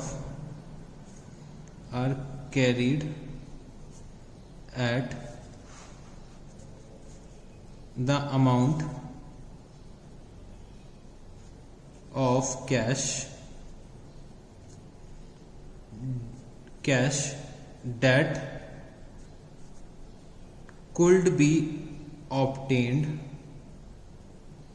that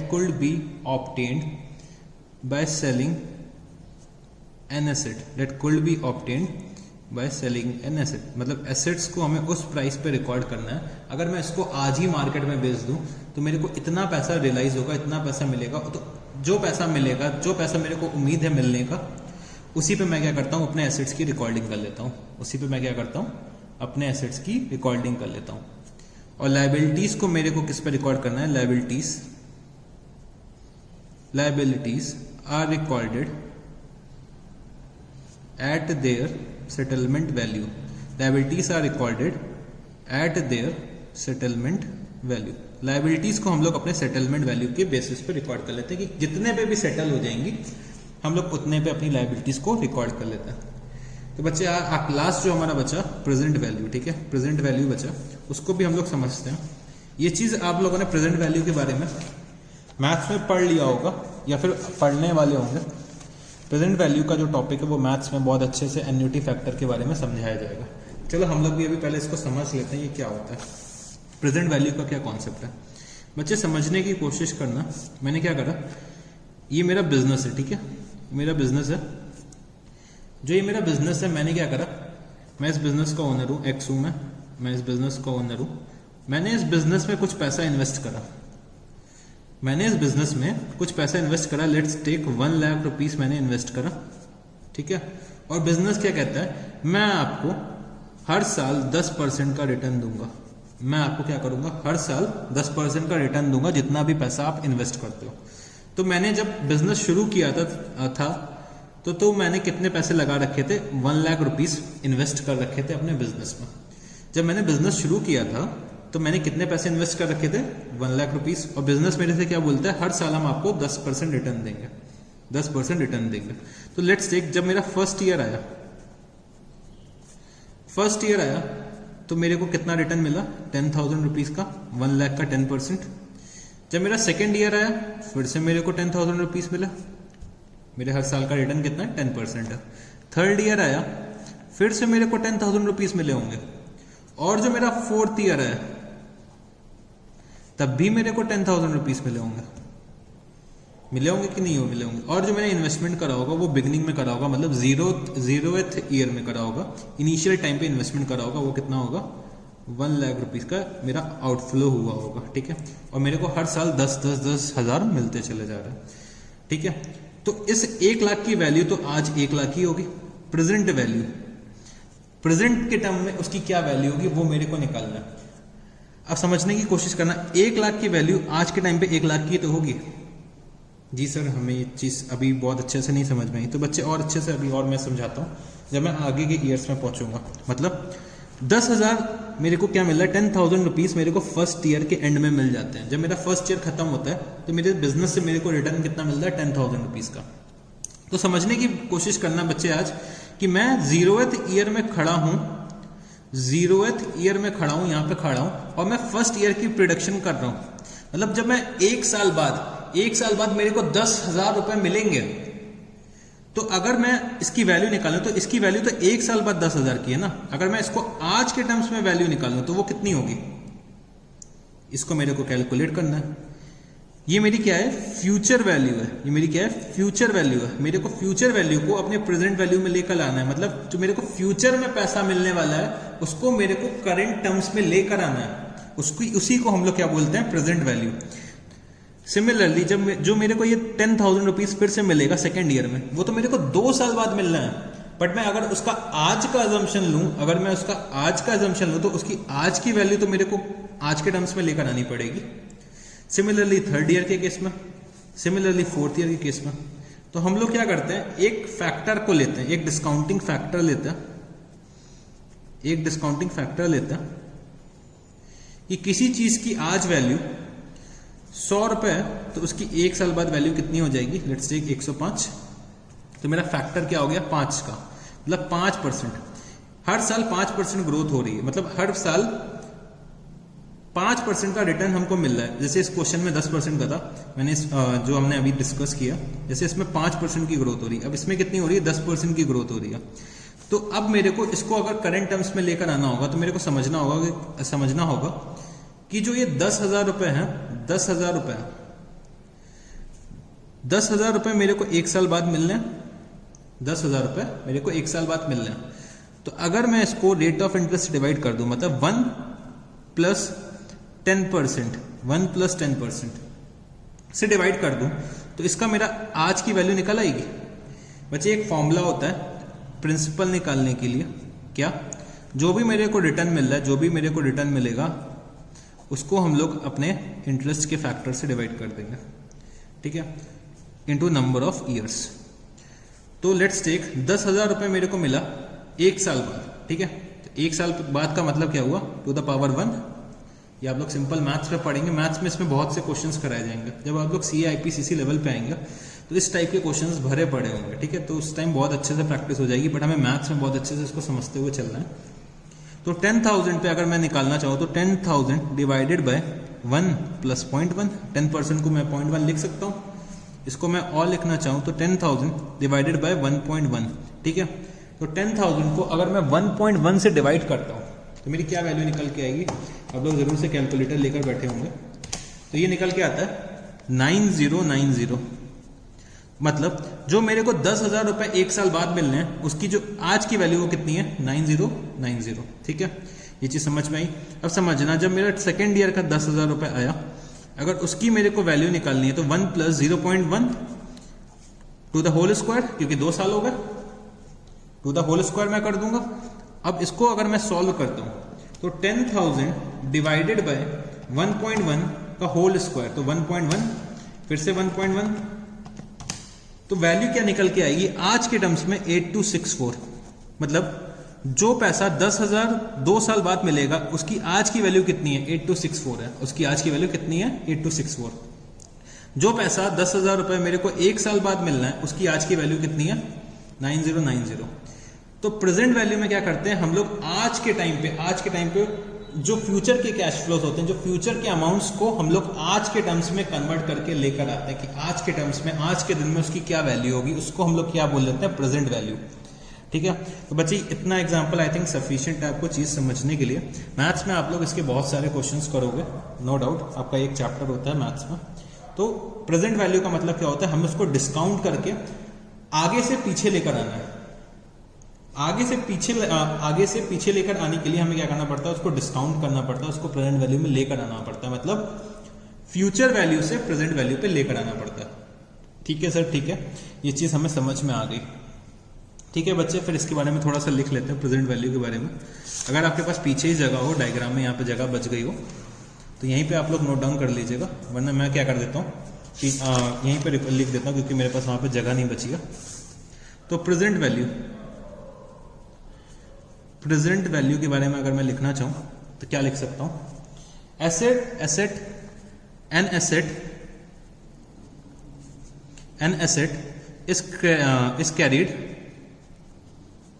is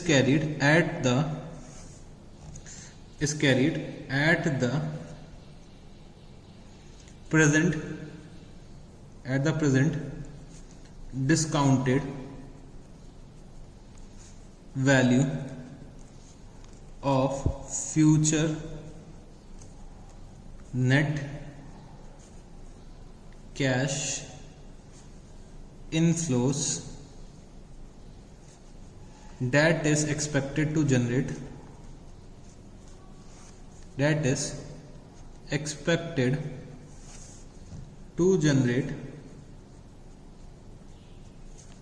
in the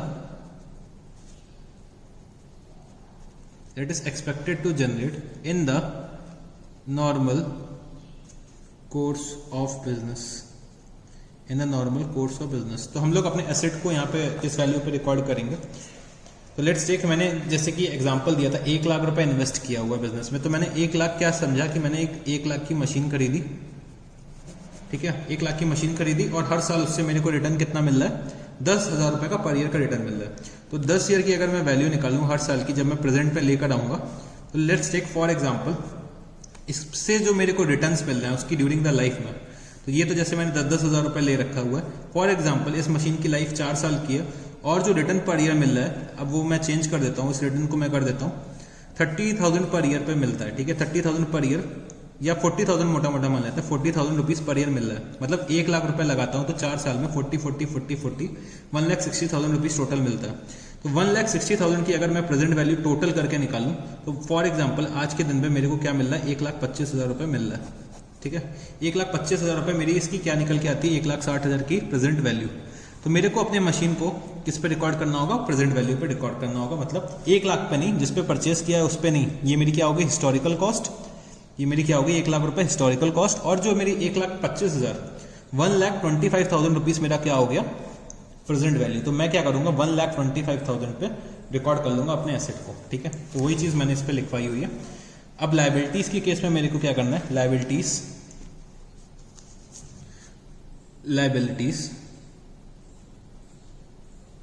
are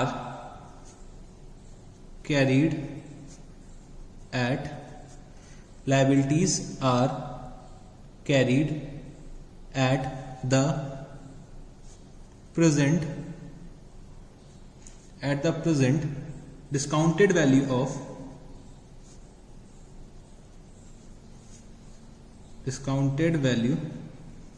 of net cash outflows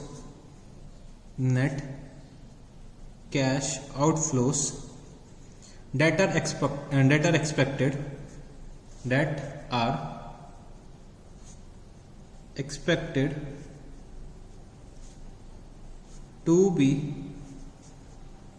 expected to be required to settle the liabilities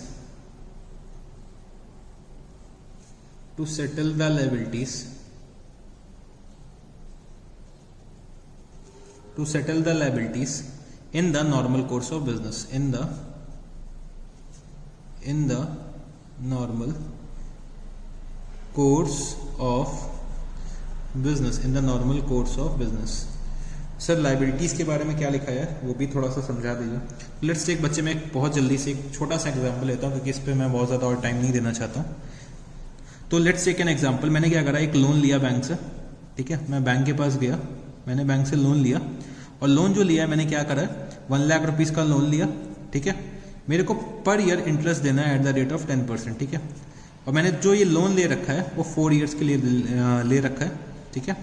4 years के लिए मैंने लोन ले रखा हुआ है, ठीक है। अब बच्चे समझने की कोशिश करना, जब मेरा 1, 2, 3 और 4th ईयर होगा तो हर साल मैं क्या कराऊंगा, 10,000 रुपये इंटरेस्ट दूंगा, 10,000 रुपये मैं हर साल इंटरेस्ट दूंगा। और जो मेरा 4th ईयर होगा उसमें मैं प्रिंसिपल का भी रीपेमेंट कर दूंगा, मतलब 1 लाख रुपये मेरे को वापस भी तो करने हैं। तो मैंने फर्स्ट ईयर में 10,000 दिए, सेकेंड ईयर में 10,000 दिए, थर्ड ईयर में 10,000 दिए, और 4th ईयर में 1,10,000 रुपीज़ दिए, ठीक है। तो मेरा क्या हुआ, पूरा का पूरा लोन सेटल ऑफ हो गया। अब ये मेरी क्या है, फ्यूचर की वैल्यू, इसको मैं करंट पे लेकर आया, मतलब आज के दिन पे लेकर आया, ठीक है। तो मैं जो आज के दिन पे इसको लेकर आया तो मेरे को टोटल मिला के इसको डिस्काउंट करके इसकी वैल्यू क्या निकल के आई, लेट्स टेक 1,30,000 रुपीज़ आई, ठीक है। तो मैं जो अपनी लाइबिलिटीज को क्या करूंगा, 1,30,000 रुपीज़ में क्या करूंगा, रिकॉर्ड कर लूंगा अपने बिजनेस पे आज के दिन में। तो जो भी मेरा फ्यूचर का कैश आउटफ्लो होगा, देखो बच्चे मैं क्या कर रहा हूं, जब इंटरेस्ट पे करूंगा तो मेरे बिजनेस से कैश जा रहा होगा, तो मेरा क्या होगा, कैश का आउटफ्लो होगा, ठीक है। और एसेट्स में क्या होता है, मेरा कैश का इनफ्लो होता है, और लाइबिलिटीज में क्या होता है, कैश का आउटफ्लो होता है। तो मैं कैश आउटफ्लो जो मेरा हो रहा है उसको मैं क्या करा मैंने, उसको मैं अपने प्रेजेंट वैल्यू पे लेकर आया और उसको अपने प्रेजेंट वैल्यू पे रिकॉर्ड कर लिया। तो बेसिकली यही 4 हमारे क्या होता है, वैल्यूएशन प्रिंसिपल्स होता है। कौन कौन से थे, हिस्टोरिकल कॉस्ट, ठीक है, हिस्टोरिकल कॉस्ट, फिर करंट कॉस्ट। करंट कॉस्ट क्या होती थी वो भी हमने समझी थी, मतलब जिस प्राइस पे हम लोग अपने एसेट्स को, जो एसेट्स हम लोग यूज कर रहे हैं, जिस प्राइस पे वही asset, same asset, similar asset purchase कर रहे हैं, उसी को हम लोग क्या कर लेते हैं, करंट कॉस्ट मान लेते हैं, और करंट कॉस्ट पे हम अपने बुक्स ऑफ अकाउंट में रिकॉर्ड कर लेते थे। फिर हमने रियलाइजेबल वैल्यू में क्या समझा था कि जिस प्राइस पे हम लोग अपने एसेट्स को सेल ऑफ कर सकें आज के दिन पे मार्केट पे, तो जो भी वैल्यू हमें डिराइव होगी सेलिंग ऑफ द एसेट्स, अगर मैं सेल करता हूँ उस एसेट्स को, तो जो भी वैल्यू मेरे को डिराइव होगी वो इसी पे मैं क्या करूंगा, अपने बुक्स ऑफ अकाउंट्स में रिकॉर्ड कर लूंगा। तो ये था रियलाइजेबल वैल्यू का कॉन्सेप्ट। प्रेजेंट वैल्यू का कॉन्सेप्ट क्या कहता है, जो हमें फ्यूचर में कैश इनफ्लोस आउटफ्लोस आने हैं, मतलब एसेट्स के केस में कैश इनफ्लो और लाइबिलिटीज के केस में कैश आउटफ्लोस। तो कैश इनफ्लोस जो मेरे को फ्यूचर में आने हैं उसकी वैल्यू मैं आज ही निकाल लेता हूँ। जो मेरे को फ्यूचर में कैश इनफ्लोस आने हैं उसकी वैल्यू मैं क्या करता हूँ, आज ही निकाल लेता हूँ, आज के दिन पे निकाल लेता हूँ। तो उस जो भी मेरी वैल्यू निकल के आएगी, जो भी वैल्यू निकल के आएगी, तो उसी वैल्यू पे मैं क्या करूंगा, अपने एसेट या लाइबिलिटीज को रिकॉर्ड कर लूंगा, ठीक है। तो ये सब चीजें हम लोगों ने समझ ली, वैल्यूएशन प्रिंसिपल्स भी अब हम लोगों ने अपने समझ लिया। चलिए फिर इस चैप्टर को एक बार बुक से डिस्कस कर लेते हैं। यूनिट नंबर 7 जो है, accounting as a measurement discipline, valuation principles, accounting estimates. तो हमने सबसे पहले क्या समझा था, मेजरमेंट क्या होता है, एलिमेंट्स ऑफ मेजरमेंट हमने समझे कि सबसे पहले आइडेंटिफाई करना है, फिर कोई एक स्टैंडर्ड या स्केल पे उसको सेलेक्ट करना है कि कौन सा सिलेक्शन होना चाहिए, कौन सा मतलब एक स्टैंडर्ड या स्केल हमें अडॉप्ट करना चाहिए, उसको क्वांटिफाई करने के लिए फिर हमें अपने स्टैंडर्ड्स या स्केल को इवैल्यूएट करना होता है, जो भी उसके डायमेंशंस होता है। फिर हमने वैल्यूएशन प्रिंसिपल्स के बारे में भी समझा था, historical cost, current cost, realisable value और प्रेजेंट वैल्यू, ठीक है। ये सब चीज़ें हमने समझी थी। तो ये सब थोड़ी सी थ्योरी दे रखी हुई है, एक बार आपको इसको पूरा का पूरा रीड करना है, ठीक है। इस चैप्टर को रीड करना है, सिर्फ 2 पेजेस का चैप्टर है, इस चैप्टर को एक बार रीड कर लेना, 2 से 3 पेज का चैप्टर है। ये सब चीज़ें समझिए, डायमेंशंस ऑफ मेजरमेंट स्केल, ये सब आपको एक बार रीड करना है। Accounting as a measurement scale, valuation principles हम लोगों ने पढ़े, historical cost, current cost, realisable value और प्रेजेंट वैल्यू। तो ये एक बार बुक से रीडिंग करनी है आपको पूरी की पूरी। इन शॉर्ट, इन क्रक्स मैंने आपको रजिस्टर में लिखा दिया, तो पहले एक बार रजिस्टर को पढ़िएगा जो भी पढ़ाया, फिर बुक्स को ओपन करिए, बुक की एक बार रीडिंग मान लीजिए, कोई भी दिक्कत हो तो मेरे से पूछ लीजिए, ठीक है। बस यही सब चीज़ें दे रखी हुई हैं, इसमें एक एग्जाम्पल भी दे रखा हुआ है प्रेजेंट वैल्यू का, तो ये भी आप लोग जरूर से रीड करिएगा। बस यही सब चीज़ें थी हमारे इस चैप्टर में जो हम लोगों ने डिस्कस कर लिए। ये चैप्टर भी हमारा एंड होने को आ गया। अगर मैं क्वेश्चंस देखूं जो दे रखे हुए हैं, डिफाइन मेजरमेंट इन ब्रीफ, तो ये हम लोग लिख सकते हैं मेजरमेंट के बारे में, और सिग्निफिकेंट एलिमेंट्स भी हम लोग डिस्कस कर चुके हैं। फिर हमसे पूछता है question, describe in brief the alternative measurement base. तो ऑल्टरनेटिव मेजरमेंट बेस हमने पढ़े थे, 4 तरीके के वैल्यूएशन प्रिंसिपल्स होते हैं for determining the value at which an element can be recognise in the balance sheet और statement of profit and loss. जो हम लोगों ने बेसिकली 4 वैल्यूएशन प्रिंसिपल्स पढ़े थे, उसी के बारे में लिखना है इसमें। कौन कौन से थे? Historical cost, current cost, realisable value और प्रेजेंट वैल्यू। ठीक है, 4 वैल्यूएशन प्रिंसिपल्स जो हमारे थे वो भी हम लोग इसमें डिस्कस कर चुके हैं। ठीक है सर, ठीक है, ये चैप्टर भी हमारा फिनिश हो गया। तो चलो बच्चे, एक बार मैं दिखा देता हूँ मैं क्या क्या चीज़ें आपको पढ़ा चुका हूँ थियोरेटिकल फ्रेमवर्क में। मैंने meaning and scope of accounting पढ़ा दिया, accounting concepts, principles and conventions भी पढ़ा दिया जो हमारा यूनिट 2 था। फिर हम लोगों ने कुछ अकाउंटिंग की टर्मिनोलॉजीज समझी थी जो हमारा यूनिट नंबर 3 था। जो इंपॉर्टेंट टर्मिनोलॉजीज थी वो मैंने क्या करा था, डिस्कस कर लिए थे। बेसिक अकाउंटिंग टर्म्स मैंने डिस्कस कर लिए था। ठीक है, कैपिटल एंड रेवेन्यू एक्सपेंडिचर के बारे में भी मैंने काफ़ी हद तक डिस्कस कर लिया। ठीक है, पर जब एक बार हम लोग थोड़ा सा प्रैक्टिकल कर लेंगे ना, तो हम इस चैप्टर में वापस आएंगे और डिटेल में करेंगे। ठीक है, अभी के लिए ये चैप्टर मैं पूरी तरह से कंप्लीट नहीं कर रहा हूँ। जब मैं थोड़ा सा प्रैक्टिकल कर चुका हूँ तो इस चैप्टर में मैं आपको फिर से वापस लेकर आऊँगा। ठीक है, तो अभी इस चैप्टर में कुछ भी नहीं करना है। जब मैं इस चैप्टर को फिर से एक बार पढ़ाऊंगा, जब मैं इस चैप्टर में वापस लेकर आऊँगा थोड़ा बहुत प्रैक्टिकल करवा के, तब आपको इस चैप्टर के बारे में और डिटेल में बहुत अच्छे से समझ में आएगा। तब मैं इससे कहूँगा आप पढ़ो। Contingent assets and contingent liabilities, ये भी बच्चे मैं थोड़ा सा प्रैक्टिकल करा लूँ, तब इस चैप्टर पर थ्योरी पे आऊँगा। बस इसमें कुछ भी नहीं है, 2 टॉपिक्स के बारे में हमें मालूम होना चाहिए, हमारे क्या कंटिंजेंट एसेट्स होते हैं, क्या कंटिंजेंट लायबिलिटीज होती है, और डिफरेंसेस क्या होते हैं कंटिंजेंट लायबिलिटीज और लायबिलिटीज में, और कंटिंजेंट लायबिलिटीज और प्रोविजन में। बेसिकली ये क्वेश्चन बहुत इंपॉर्टेंट होता है, अगर चाहो तो मार्क कर लो। ये दोनों क्वेश्चंस बहुत इंपॉर्टेंट होते हैं, हो सकता है डिफरेंसेस में पूछना। तो ये भी अभी मैं कराऊंगा जब मैं थोड़ा सा प्रैक्टिकल करा लूँ। अकाउंटिंग पॉलिसीज मैंने डिस्कस कर लिया। Accounting as a measurement discipline भी मैं करवा चुका हूँ, आज ही आपको करवाया। ठीक है, अकाउंटिंग स्टैंडर्ड्स और इंडियन अकाउंटिंग स्टैंडर्ड्स, ये जब हम लोग पूरा का पूरा प्रैक्टिकल पढ़ चुके होंगे तो हम लोग सबसे आखिरी में ये चीज़ डिस्कस करेंगे। ठीक है, क्योंकि अभी अकाउंटिंग स्टैंडर्ड्स के लिए, इंडियन अकाउंटिंग स्टैंडर्ड्स के लिए आप लोग अभी बहुत छोटे छोटे बच्चे हो। पहले मेरे को आप लोगों को बड़ा करना है, आप लोग इस टॉपिक्स को अच्छे से समझ सको। तो देखना, बहुत से अकाउंटिंग स्टैंडर्ड्स ना इन बिटवीन जब हम लोग बाकी चैप्टर्स पढ़ेंगे तो इन बिटवीन आपको बहुत से अकाउंटिंग स्टैंडर्ड्स के बारे में मैं बताता रहूँगा। जैसे कि मैंने आपको AS1 के बारे में बताया, डिस्क्लोजर ऑफ अकाउंटिंग पॉलिसीज। ऐसे ही जब हम लोग आगे के चैप्टर्स करते जाएंगे तो हम लोग एक एक करके अकाउंटिंग स्टैंडर्ड्स भी डिस्कस करते जाएंगे कि उस अकाउंटिंग स्टैंडर्ड का क्या नाम है और उसका क्या यूज है। ठीक है, ये सब चीज़ें बस हमें इतना मालूम होना चाहिए। हम लोगों को बहुत इन डेप्थ नॉलेज अभी नहीं चाहिए अकाउंटिंग स्टैंडर्ड्स की, वो हम लोग अपने CA इंटरमीडिएट लेवल पे एक्वायर करेंगे। तो अभी के लिए हम लोगों ने क्या करा, अपना थ्योरी पार्ट कंप्लीट कर लिया। अब हम लोग पूरी तरह से प्रैक्टिकल पे बढ़ने जा रहे हैं। ठीक है, तो जैसे कि आज हम लोग प्रैक्टिकल शुरू करने जा रहे हैं, तो अब जो प्रैक्टिकल होगा ना, अब देखना बहुत मजा आने वाला है आप लोगों को। ठीक है, तो चलो हम लोग अपने प्रैक्टिकल एस्पेक्ट पे आते हैं और अपने पहले टॉपिक को शुरू करने की कोशिश करते हैं। जो हमारा पहला टॉपिक है उसको हम लोग क्या बोल देते हैं, अकाउंटिंग इक्वेशन। अकाउंटिंग इक्वेशन, सो ये जो चैप्टर है बहुत इजी चैप्टर है, और जनरली अकाउंटिंग इक्वेशन जो हमारा चैप्टर है वो एग्जाम में नहीं आता, क्योंकि वो इतना इजी चैप्टर है, इतना इजी एग्जामिनर कभी भी CA के बच्चों से नहीं पूछता। बट हमें इसको मालूम होना चाहिए अगर हमें अपना बेस स्ट्रॉन्ग करना है, और हमारे सिलेबस का पार्ट तो है ही, और हमें अपने बेस स्ट्रॉन्ग करने के लिए भी इसको समझना बहुत ज़रूरी है। तो अकाउंटिंग इक्वेशन पे आने से पहले मेरे को एक चीज़ डिस्कस करनी है, डबल एंट्री सिस्टम के बारे में। डबल एंट्री सिस्टम, देखो बच्चे, हमने एक पढ़ा था ड्यूल एस्पेक्ट कॉन्सेप्ट। उसमें हमने क्या समझा था कि हर ट्रांजैक्शन के 2 एस्पेक्ट्स होते हैं। तो वही चीज़ हमारा क्या बोलता है, डबल एंट्री सिस्टम बोलता है। हमें अपने अकाउंट्स में, जब हम लोग अपने बुक्स में अकाउंटिंग करते हैं, तो हमें अपने डबल एंट्री सिस्टम को फॉलो करना होता है। मतलब एवरी ट्रांजैक्शन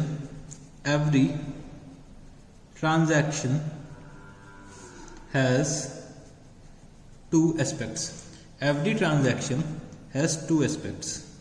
ठीक है, every transaction has 2 aspects, that is one on the debit side and another on the credit side। Her transaction के 2 एस्पेक्ट्स होते हैं, एक होता है डेबिट साइड पे, एक होता है क्रेडिट साइड में। और इसी डबल एंट्री सिस्टम जो हमारा डेवलप हुआ है वो हमारे मैथ्स के बेसिस में डेवलप हुआ है। मतलब LHS is equal to RHS। Left hand side is equal to right hand side. ये हमारा पूरा का पूरा मैथ्स के कॉन्सेप्ट पे बेस्ड है। तो सर ये डबल एंट्री सिस्टम कौन लेकर आया था और कब लेकर आया था, हमें इसके बारे में जानना है। किसने भाई इन्वेंशन करा, किसने हम लोगों को इतना परेशान करा कि हमें अकाउंट्स पढ़नी पड़ गई। तो बच्चे उसका नाम क्या है, उसका नाम क्या है, लूका पसोली, जिन्होंने डबल एंट्री सिस्टम का इन्वेंशन करा था, लूका पसोली। ठीक है, आपको ये नाम याद रखना है। अगर डबल एंट्री सिस्टम की कुछ थ्योरी आ गई एग्जाम में तो आप लिख सकते हो कि double entry system was invented by या फिर developed by Luka पसोली in 15th century. 15th century में इन्होंने डेवलप कर दिया था। तो ये सिस्टम कौन लेकर आया था, लूका पसोली जी लेकर आए थे 15th सेंचुरी में। ठीक है, ये सिस्टम क्या बोलता है कि हर ट्रांजैक्शन के दो एस्पेक्ट्स होते हैं। ठीक है, हर ट्रांजैक्शन के दो एस्पेक्ट्स होते हैं। तो मतलब एक ट्रांजैक्शन किन्हीं दो जगह को अफेक्ट करता है, दो अकाउंट्स को अफेक्ट करता ही करता है। मतलब एक को डेबिट साइड में करेगा तो दूसरे को क्रेडिट साइड में करेगा। अगर एक को डेबिट साइड में कर रहा है तो दूसरे को क्रेडिट साइड में करेगा। और जो ये हमारा कॉन्सेप्ट है वो मैथ्स पे बेस्ड है। जैसे हम लोग मैथ्स पे थ्योरम्स प्रूव करते थे जब, तो हम लोग क्या करते थे, लेफ्ट हैंड साइड को राइट हैंड साइड के इक्वल कर देते थे और हमारा क्वेश्चन क्या होता था, हमारी थ्योरम क्या होती थी, प्रूव हो जाती थी। तो वही चीज डबल एंट्री सिस्टम में है कि हमें क्या करना है, डबल एंट्री सिस्टम की वजह से कभी भी हमारा अकाउंट्स गलत नहीं हो सकता। अगर हमारा LHS और RHS इक्वल नहीं है, मतलब हमारा जो LHS और RHS इक्वल नहीं है, तो हमने अकाउंट्स के जो रिकॉर्ड्स है वो प्रॉपरली मेंटेन नहीं कर रखे हैं। ठीक है, हमने जो अपने अकाउंट्स के रिकॉर्ड है वो प्रॉपरली नहीं मेंटेन कर रखे हैं। तो बच्चे जो एक अकाउंटिंग की इक्वेशन फिर डेवलप करी गई, अकाउंटिंग की इक्वेशंस डेवलप करी गई, जिससे कि क्या हो कि हम अपने थ्योरम को प्रूव कर सकें, इस अकाउंटिंग के थ्योरम को प्रूव कर सकें कि LHS is always is equal to RHS। इसके लिए एक थ्योरम लाई गई, इसके लिए एक इक्वेशन लाई गई। तो इस इक्वेशन को हम लोग लिख लेते हैं। क्या होती है हमारी equation, capital plus liabilities is equal to assets. ये इक्वेशन हमारी क्या बोलती है कि कैपिटल और लायबिलिटीज का जो टोटल होगा वो हमेशा हमारे एसेट्स के इक्वल होगा। जो हमारी ये इक्वेशन जो बनाई गई है उसमें ये बोला गया, जो हमारे कैपिटल मतलब जो हमारा ओनर बिजनेस में इन्वेस्ट करता है और जो हमारा आउटसाइडर बिजनेस में इन्वेस्ट करता है वो हमारे टोटल एसेट्स के बराबर होता है। ये हमारी इक्वेशन ये बोलती है। तो कैपिटल का मतलब क्या हो गया, owners equity plus outsiders equity, owners equity plus outsiders is equity is equal to total assets. हम लोग इसको ऐसे भी लिख सकते हैं। तो capital plus liabilities is equal to assets, इसको हमें लाइफ टाइम अब फॉलो करना है। ठीक है, ये इक्वेशन जो है हमारा लाइफ टाइम पीछा नहीं छोड़ने वाली है। तो capital plus liabilities is equal to assets. बच्चे देखो रहे हो, इज इक्वल टू लेकर आ गए, मतलब LHS is equal to RHS तो हमेशा होना ही होना है। अगर हमारा LHS और RHS मतलब लेफ्ट हैंड साइड और राइट हैंड साइड इक्वल नहीं है तो हमने अपने अकाउंटिंग के रिकॉर्ड्स प्रॉपरली मेंटेन नहीं कर रखे। ठीक है, तो हमें ये अकाउंटिंग इक्वेशन तो याद रखनी है। ठीक, चलो जी सर और बताइए। तो जैसे कि मैंने बताया था, हर ट्रांजैक्शन कोई दो अकाउंट्स को अफेक्ट करता है। एक को हो सकता है डेबिट साइड में, एक को क्रेडिट साइड में। तो एक डेबिट और एक क्रेडिट साइड में हर ट्रांजैक्शन अफेक्ट करता है। सर आप ये चीज़ें बार बार रिपीट क्यों कर रहे हो? बच्चे ये चीज़ रिपीट करनी पड़ी मेरे को, क्योंकि मेरे को आपके दिमाग में एक इमेज बनानी है, इस टॉपिक को लेकर जाना है। तो मेरे को चीज़ें बार बार रिपीट करनी होंगी, जिससे कि आप लोग क्या करो, भूलो नहीं। तो चलो, ट्रांजैक्शन को हम लोग क्या करते हैं, दो साइड्स में रिकॉर्ड करते हैं, मतलब एक डेबिट और एक क्रेडिट, मतलब दो एस्पेक्ट्स पे रिकॉर्ड करते हैं, मतलब दो साइड्स रिकॉर्ड करते हैं। और हमारा LHS is always is equal to RHS। ठीक है, अब कोई भी ट्रांजैक्शन हम करेंगे तो बेसिकली ये तीन चीजों में से कोई एक चीज अफेक्ट होगी। हो सकता है कि हमारा कैपिटल, कोई भी ट्रांजैक्शन हुआ तो हो सकता है मेरा कैपिटल इंक्रीज हो या डिक्रीज हो, हमारी लायबिलिटीज जो हैं वो हो सकता है इंक्रीज हो या फिर डिक्रीज हो, या फिर हमारे एसेट्स इंक्रीज हो या फिर डिक्रीज हो, या फिर हो सकता है कोई भी इफेक्ट ना हो। ये भी पॉसिबल है। ठीक है, ये भी पॉसिबल है। तो वो चीज़ भी अभी हम लोग आगे चल के समझ लेंगे, ये कैसे पॉसिबल हो सकता है कि ट्रांजैक्शन हुआ और एसेट्स पे कोई इम्पैक्ट नहीं पड़ा। ये बच्चे ये चीज़ें भी एग्जामिनर पूछ लेता है, तो उस चीज़ के बारे में भी हमें मालूम होना चाहिए, ठीक है। तो सबसे पहले तो हमें ये मालूम होना चाहिए कि capital plus liabilities is always is equal to assets, ठीक है। फिर मैं आपको एक और चीज़ लिखवाना चाहता हूँ कि जो हम लोग प्रॉफिट को कैलकुलेट करते थे वो हम लोग क्या करते थे, रेवेन्यू माइनस एक्सपेंस। यही हम लोगों ने पढ़ा था जब हम लोग बेसिक अकाउंटिंग टर्म्स डिस्कस कर रहे थे। हमने प्रॉफिट को क्या समझा था कि जो हमारा प्रॉफिट होता है, अगर हम अपने बिजनेस के रेवेन्यू में से एक्सपेंस माइनस कर दें तो हमारा क्या आ जाएगा, प्रॉफिट निकल के आ जाएगा। और जो ये प्रॉफिट होगा, ठीक है, और मान लो गलती से हमारे एक्सपेंसेस ज्यादा होगा, बाय चांस हमारे एक्सपेंसेस ज्यादा होगा रेवेन्यू से, तो हमारा क्या आ जाएगा, लॉस आ जाएगा। तो अगर प्रॉफिट निकल के आता है, तो प्रॉफिट हम लोग क्या करेंगे, हमारे अकाउंटिंग इक्वेशन में हम लोग इस प्रॉफिट को कैपिटल में जाके ऐड कर देंगे। और अगर लॉस निकल के आता है तो हम लोग क्या करेंगे, कैपिटल से लेस कर देंगे, क्योंकि बिजनेस का प्रॉफिट है या फिर बिजनेस का लॉस है तो वो अल्टीमेटली बियर कौन करेगा, हमारा ओनर ही करेगा, क्योंकि ओनर ने पैसे इन्वेस्ट कर रखे हैं बिजनेस में। ओनर ने जो पैसे इन्वेस्ट कर रखे हैं, इन रिटर्न उसको क्या मिला, हो सकता है प्रॉफिट मिले, डिपेंड करता है वो कितनी एफर्ट्स करता है अपने बिजनेस के लिए। अगर वो बहुत एफर्ट्स करता है तो जरूर से प्रॉफिट अर्न करेगा, अगर वो एफर्ट्स नहीं करता है तो हो सकता है लॉस भी अर्न कर दे। लॉस होगा तो हम लोग क्या करेंगे, कैपिटल से लेस, और प्रॉफिट होगा तो हम लोग क्या करेंगे, कैपिटल में ऐड। तो ये एक बेसिक सी बात थी, ठीक है। फिर मेरे को एक चीज और समझानी है कि हमें अपना क्लोजिंग कैपिटल कैसे निकालना होगा।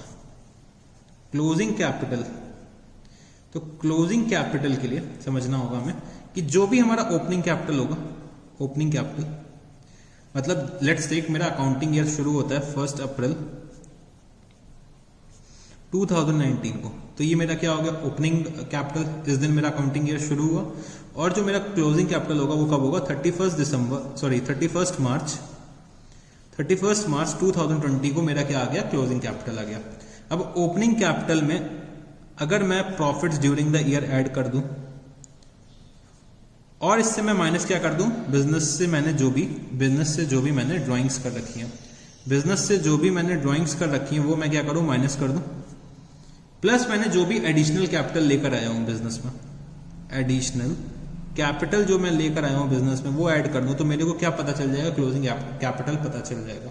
क्लोजिंग कैपिटल निकालने के लिए सबसे पहले मेरे को ओपनिंग कैपिटल मालूम होनी चाहिए, कुछ एडिशनल कैपिटल जो इन्वेस्ट कर रखा है वो मालूम होना चाहिए, क्या ड्यूरिंग द ईयर मैंने प्रॉफिट्स अर्न कर रखे हैं, और क्या मैंने ड्राइंग्स कर रखी हैं अपने पर्सनल पर्पसेस के लिए। तो लेट्स चलो एक छोटा सा एग्जांपल ले लेते हैं। यहीं पर मैंने क्या करा, मेरा जो बिजनेस का ओपनिंग कैपिटल था वो था 40,000 रुपीज, ठीक है, 40,000 रुपीज। फिर मैंने क्या करा, यहाँ पे कुछ एडिशनल कैपिटल लेकर आ गया। एडिशनल कैपिटल जो मैं लेकर आया हूँ वो है 10,000 रुपए का। फिर मैंने क्या करा, ड्राइंग्स कुछ करी, ड्राइंग्स जो मैंने करी 5,000 रुपए की करी, ठीक है, 5,000 रुपए की ड्राइंग्स करी। और जो ड्यूरिंग द ईयर मेरा प्रॉफिट अर्न किया मैंने, जो मैंने प्रॉफिट कमाया वो कितना है, 7,000 रुपीज है। क्वेश्चन कहता है कि क्लोजिंग कैपिटल निकाल के दिखा दो, क्लोजिंग कैपिटल निकाल के दिखा दो। तो बच्चे क्लोजिंग कैपिटल निकालने के लिए मेरे को क्या करना पड़ेगा, मैंने जो फॉर्मूला पढ़ा था, opening capital plus additional capital plus profit minus drawings, यही मैंने पढ़ा था अभी ऊपर फॉर्मूला। अगर मैं इसको कैलकुलेट करता हूं तो कितना आ जाएगा, 40 प्लस 10 50, 57 माइनस 5 इस रुपीज 52,000 रुपीज मेरा क्या आ गया, क्लोजिंग का कैपिटल आ गया, ठीक है, क्लोजिंग का कैपिटल आ गया। तो ये सब थोड़ी सी बेसिक चीजें होती हैं जो हमें अकाउंटिंग इक्वेशन करने के लिए मालूम होनी चाहिए कि हम क्लोजिंग कैपिटल कैसे निकालते हैं। तो चलो जी और आगे बढ़ते हैं थोड़ा सा। सो बच्चे अब आप लोग क्या करो कि अपने क्वेश्चन बैंक को खोल दो जो मैंने आप लोगों को दे रखा हुआ है, ठीक है। उसमें अकाउंटिंग इक्वेशन के कुछ क्वेश्चंस दे रखे हुए हैं जो मैंने आपको दिए हैं, जो हमें प्रैक्टिस करना है। तो चलो हम लोग सबसे पहले अपना क्वेश्चन नंबर 1 डिस्कस करते हैं, ठीक है। क्वेश्चन नंबर 1 डिस्कस करते हैं। फाइंड द फॉलोइंग, कैपिटल हमें दे रखी हुई है 3 लाख रुपीज की, लाइबिलिटीज जो दे रखी हुई है वो 50,000 रुपीज की, लॉस दे रखा हुआ है 70,000 रुपीज का, और जो एसेट है वो हमें निकालना है। एसेट की वैल्यू नहीं दे रखी है, हमसे कहा गया है क्वेश्चन में कि एसेट कैलकुलेट करके दिखा दो। तो हमें जैसे कि अकाउंटिंग इक्वेशन हमें पता थी अपनी। सो क्वेश्चन नंबर 1 हमने अकाउंटिंग इक्वेशन के बारे में क्या समझा था कि हमारे जो कैपिटल प्लस लाइबिलिटीज का जो टोटल होता है, कैपिटल प्लस लाइबिलिटीज का टोटल हमारे किसके बराबर होता है, एसेट्स के बराबर होता है। तो कैपिटल क्वेश्चन में कितना दे रखा हुआ है, 3 लाख रुपीस का, वो मैंने यहाँ पे लिख दिया, ठीक है। और जो हमें लाइबिलिटीज दे रखी हुई हैं वो 50,000 रुपीज दे रखी हुई हैं। मोर ओवर मैंने आपको क्या बताया था, अगर प्रॉफिट होता है बिजनेस में तो हम लोग क्या करेंगे, कैपिटल में ऐड कर देंगे, और अगर लॉस होता है तो क्या करेंगे, हम लोग कैपिटल से लेस कर देंगे। तो जैसे कि लॉस हो रखा है करंट क्वेश्चन में, तो मैंने क्या करा, माइनस कर दिया। लॉस कितने का था, सॉरी 70,000 रुपीज का, तो 70,000 रुपीज का मैंने लॉस माइनस कर दिया, तो मेरा एक्चुअल में कैपिटल निकल के आ जाएगा, ठीक है। तो अब मेरे को क्या करना है, एसेट्स की वैल्यू कैलकुलेट करनी है। तो एसेट्स इज इक्वल टू कितना आ जाएगा, एसेट्स इज इक्वल टू मेरा कितना आ जाएगा,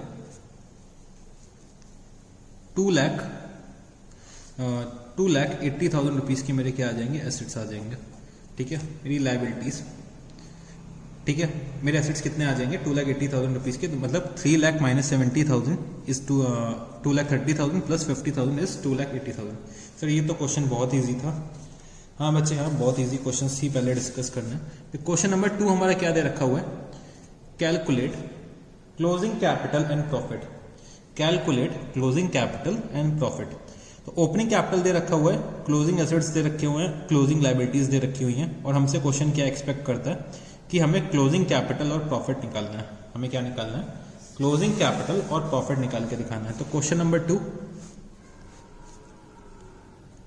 तो क्वेश्चन नंबर 2 के हिसाब से अगर मैं चलता हूं तो मेरा सबसे पहले मेरे को क्या निकालना है, क्लोजिंग कैपिटल और प्रॉफिट पूछता है हमसे। तो हमने क्या करना है कि हमें क्लोजिंग एसेट्स और लाइबिलिटीज के बारे में दे रखा हुआ है।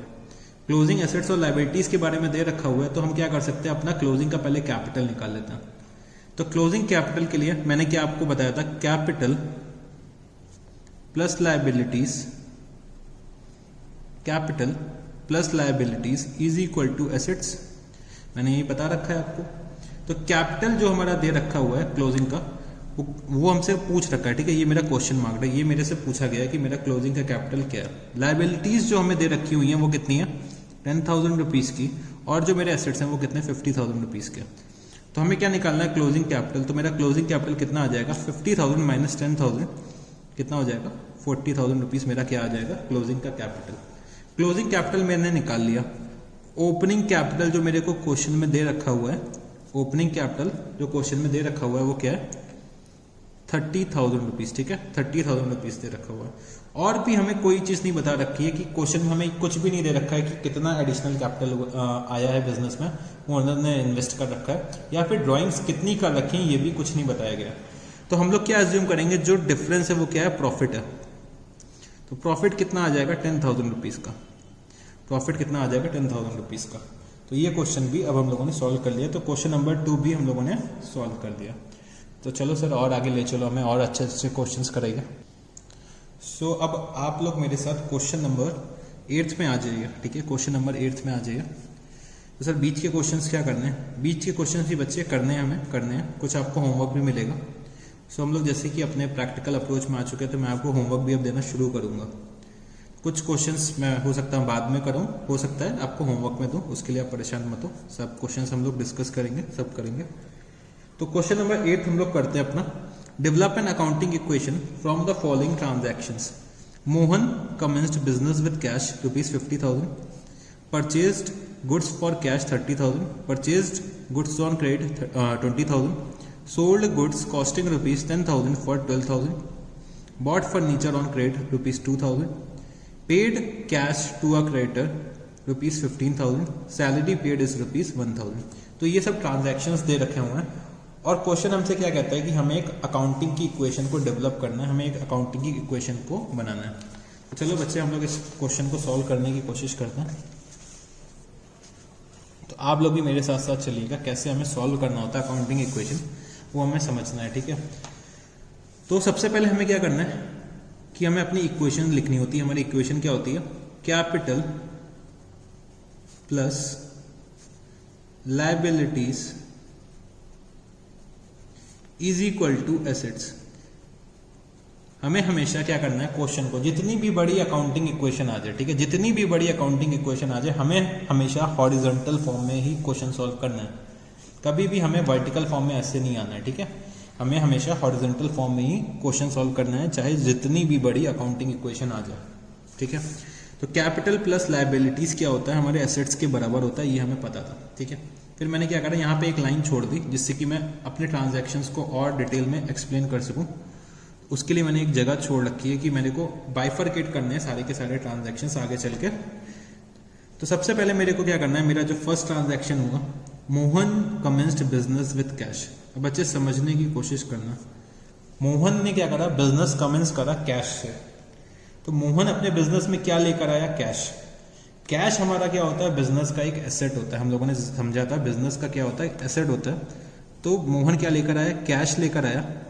और मोहन ने क्या करा, इन्वेस्ट करा बिजनेस में। जो ओनर इन्वेस्ट करता है उसको हम लोग क्या बोल देते हैं, कैपिटल। तो मैंने यहाँ पे लिखा कैपिटल और मैंने यहाँ पे लिखा कैश। और कैपिटल के नीचे मैंने कितना लिख दिया, 50,000 रुपीज का कैपिटल लेकर आया था Mohan in the form of cash. मतलब 50,000 रुपए मोहन लेकर आया, और किस फॉर्म में लेकर आया, कैश के फॉर्म में लेकर आया। 50,000 रुपए का कैपिटल लेकर आया और मोहन किस फॉर्म में लेकर आया, कैश के फॉर्म में लेकर आया। तो मैंने क्या करा, अपना फर्स्ट ट्रांजैक्शन रिकॉर्ड कर लिया। मैंने क्या करा, अपना फर्स्ट ट्रांजैक्शन रिकॉर्ड कर लिया। फिर मैं जब बी में आया, बी पार्ट में आया, तो परचेज्ड गुड्स फॉर कैश। अब बच्चे कैश लेकर आए तो कैश से सिर्फ बिजनेस थोड़ी ना होगा, हमें गुड्स भी तो परचेज करने पड़ेंगे। तो इन्होंने क्या करा, परचेज्ड गुड्स फॉर कैश ₹30,000। तो मैंने यहाँ पे क्या लिखा, मैंने यहाँ पे क्या करा, इज इक्वल टू 50,000 रुपीज का मेरे पास क्या था, कैश था। तो 50,000 में से इन्होंने क्या करा, 30,000 के गुड्स थे वो कैश में परचेज कर लिया। तो मैंने क्या लिखा यहाँ पे, 30,000 माइनस कर दिया, 30,000 माइनस कर दिया। तो मेरे पास कैश कितना बचा होगा अब, 20,000 रुपए का, क्योंकि 50,000 में से 30,000 रुपए का इन्होंने क्या करा, 30,000 रुपए के गुड्स परचेज करे। तो 30,000 रुपए के क्या करें, इन्होंने गुड्स परचेज करे। तो मेरे बिजनेस में एक और एसेट बढ़ गया होगा, गुड्स का स्टॉक। तो मैंने यहाँ पे क्या लिखा, cash plus stock, cash plus stock. तो समझने की कोशिश करना, 50,000 रुपए का कैश मेरे पास था, उसमें से मैंने क्या करा, 30,000 रुपए के गुड्स खरीद लिए। तो मैंने कैश दिया होगा और मेरे बिजनेस में क्या आ रहा होगा, गुड्स आ रहे होंगे। तो 20,000 मेरे पास अब कैश बचा और 30,000 के मेरे पास क्या हो गया, गुड्स आ गए। मतलब 30,000 के मेरे पास गुड्स आ गए। तो सर क्या कुछ कैपिटल में चेंज आया होगा, नहीं बच्चे नहीं। ये हम लोग क्या कर रहे हैं, एक एसेट को दूसरे एसेट में कन्वर्ट कर रहे हैं। तो इसको हम लोग क्या बोल सकते हैं, conversion of one asset into another, ठीक है। इसको हम लोग कहीं ऊपर साइड में लिख लेते हैं, यहाँ पे लिख लेते हैं, या फिर यहाँ पे स्टार मार्क लगा के यहाँ पे स्टार लिखा, और इसको हम लोग यहाँ पे ऊपर लिख लेते हैं, conversion of one asset into another, ठीक है। Conversion of one asset into another, ये हम लोग लिख सकते हैं। तो अब क्या हुआ, तो मेरा कैपिटल तो कुछ चेंज हुआ ही नहीं बच्चे, कैपिटल तो मेरा एज इट इज ही है, कैपिटल तो मेरा एज इट इज है। तो मैंने देखो अब LHS is equal to RHS हो रहा है, 50,000 इज इक्वल टू 20,000 प्लस 30,000। तो मैंने जो थ्योरम बताई थी LHS is equal to RHS, हमारे हमेशा अकाउंटिंग में रहेगा ही रहेगा। डबल एंट्री सिस्टम ही हम लोग फॉलो कर रहे हैं, हर ट्रांजैक्शन दो जगह कहीं ना कहीं अफेक्ट कर रहा है। सर कैसे अफेक्ट कर रहा है, समझने की कोशिश करना बच्चे। जब मैंने गुड्स परचेज करे तो 30,000 रुपीज मेरे बिजनेस से जा रहे हैं, मतलब मेरे बिजनेस का कैश कम हो रहा है, और एक तरफ कैश कम हो रहा है तो दूसरी तरफ मेरा स्टॉक बढ़ रहा है। तो एक तरफ जो मेरा ट्रांजैक्शन है वो किसको अफेक्ट कर रहा है, कैश को अफेक्ट कर रहा है, और दूसरी तरफ जो मेरा ट्रांजैक्शन है किसको अफेक्ट कर रहा है, स्टॉक को अफेक्ट कर रहा है। तो हर ट्रांजैक्शन दो जगह अफेक्ट करेगा ही करेगा, ठीक है।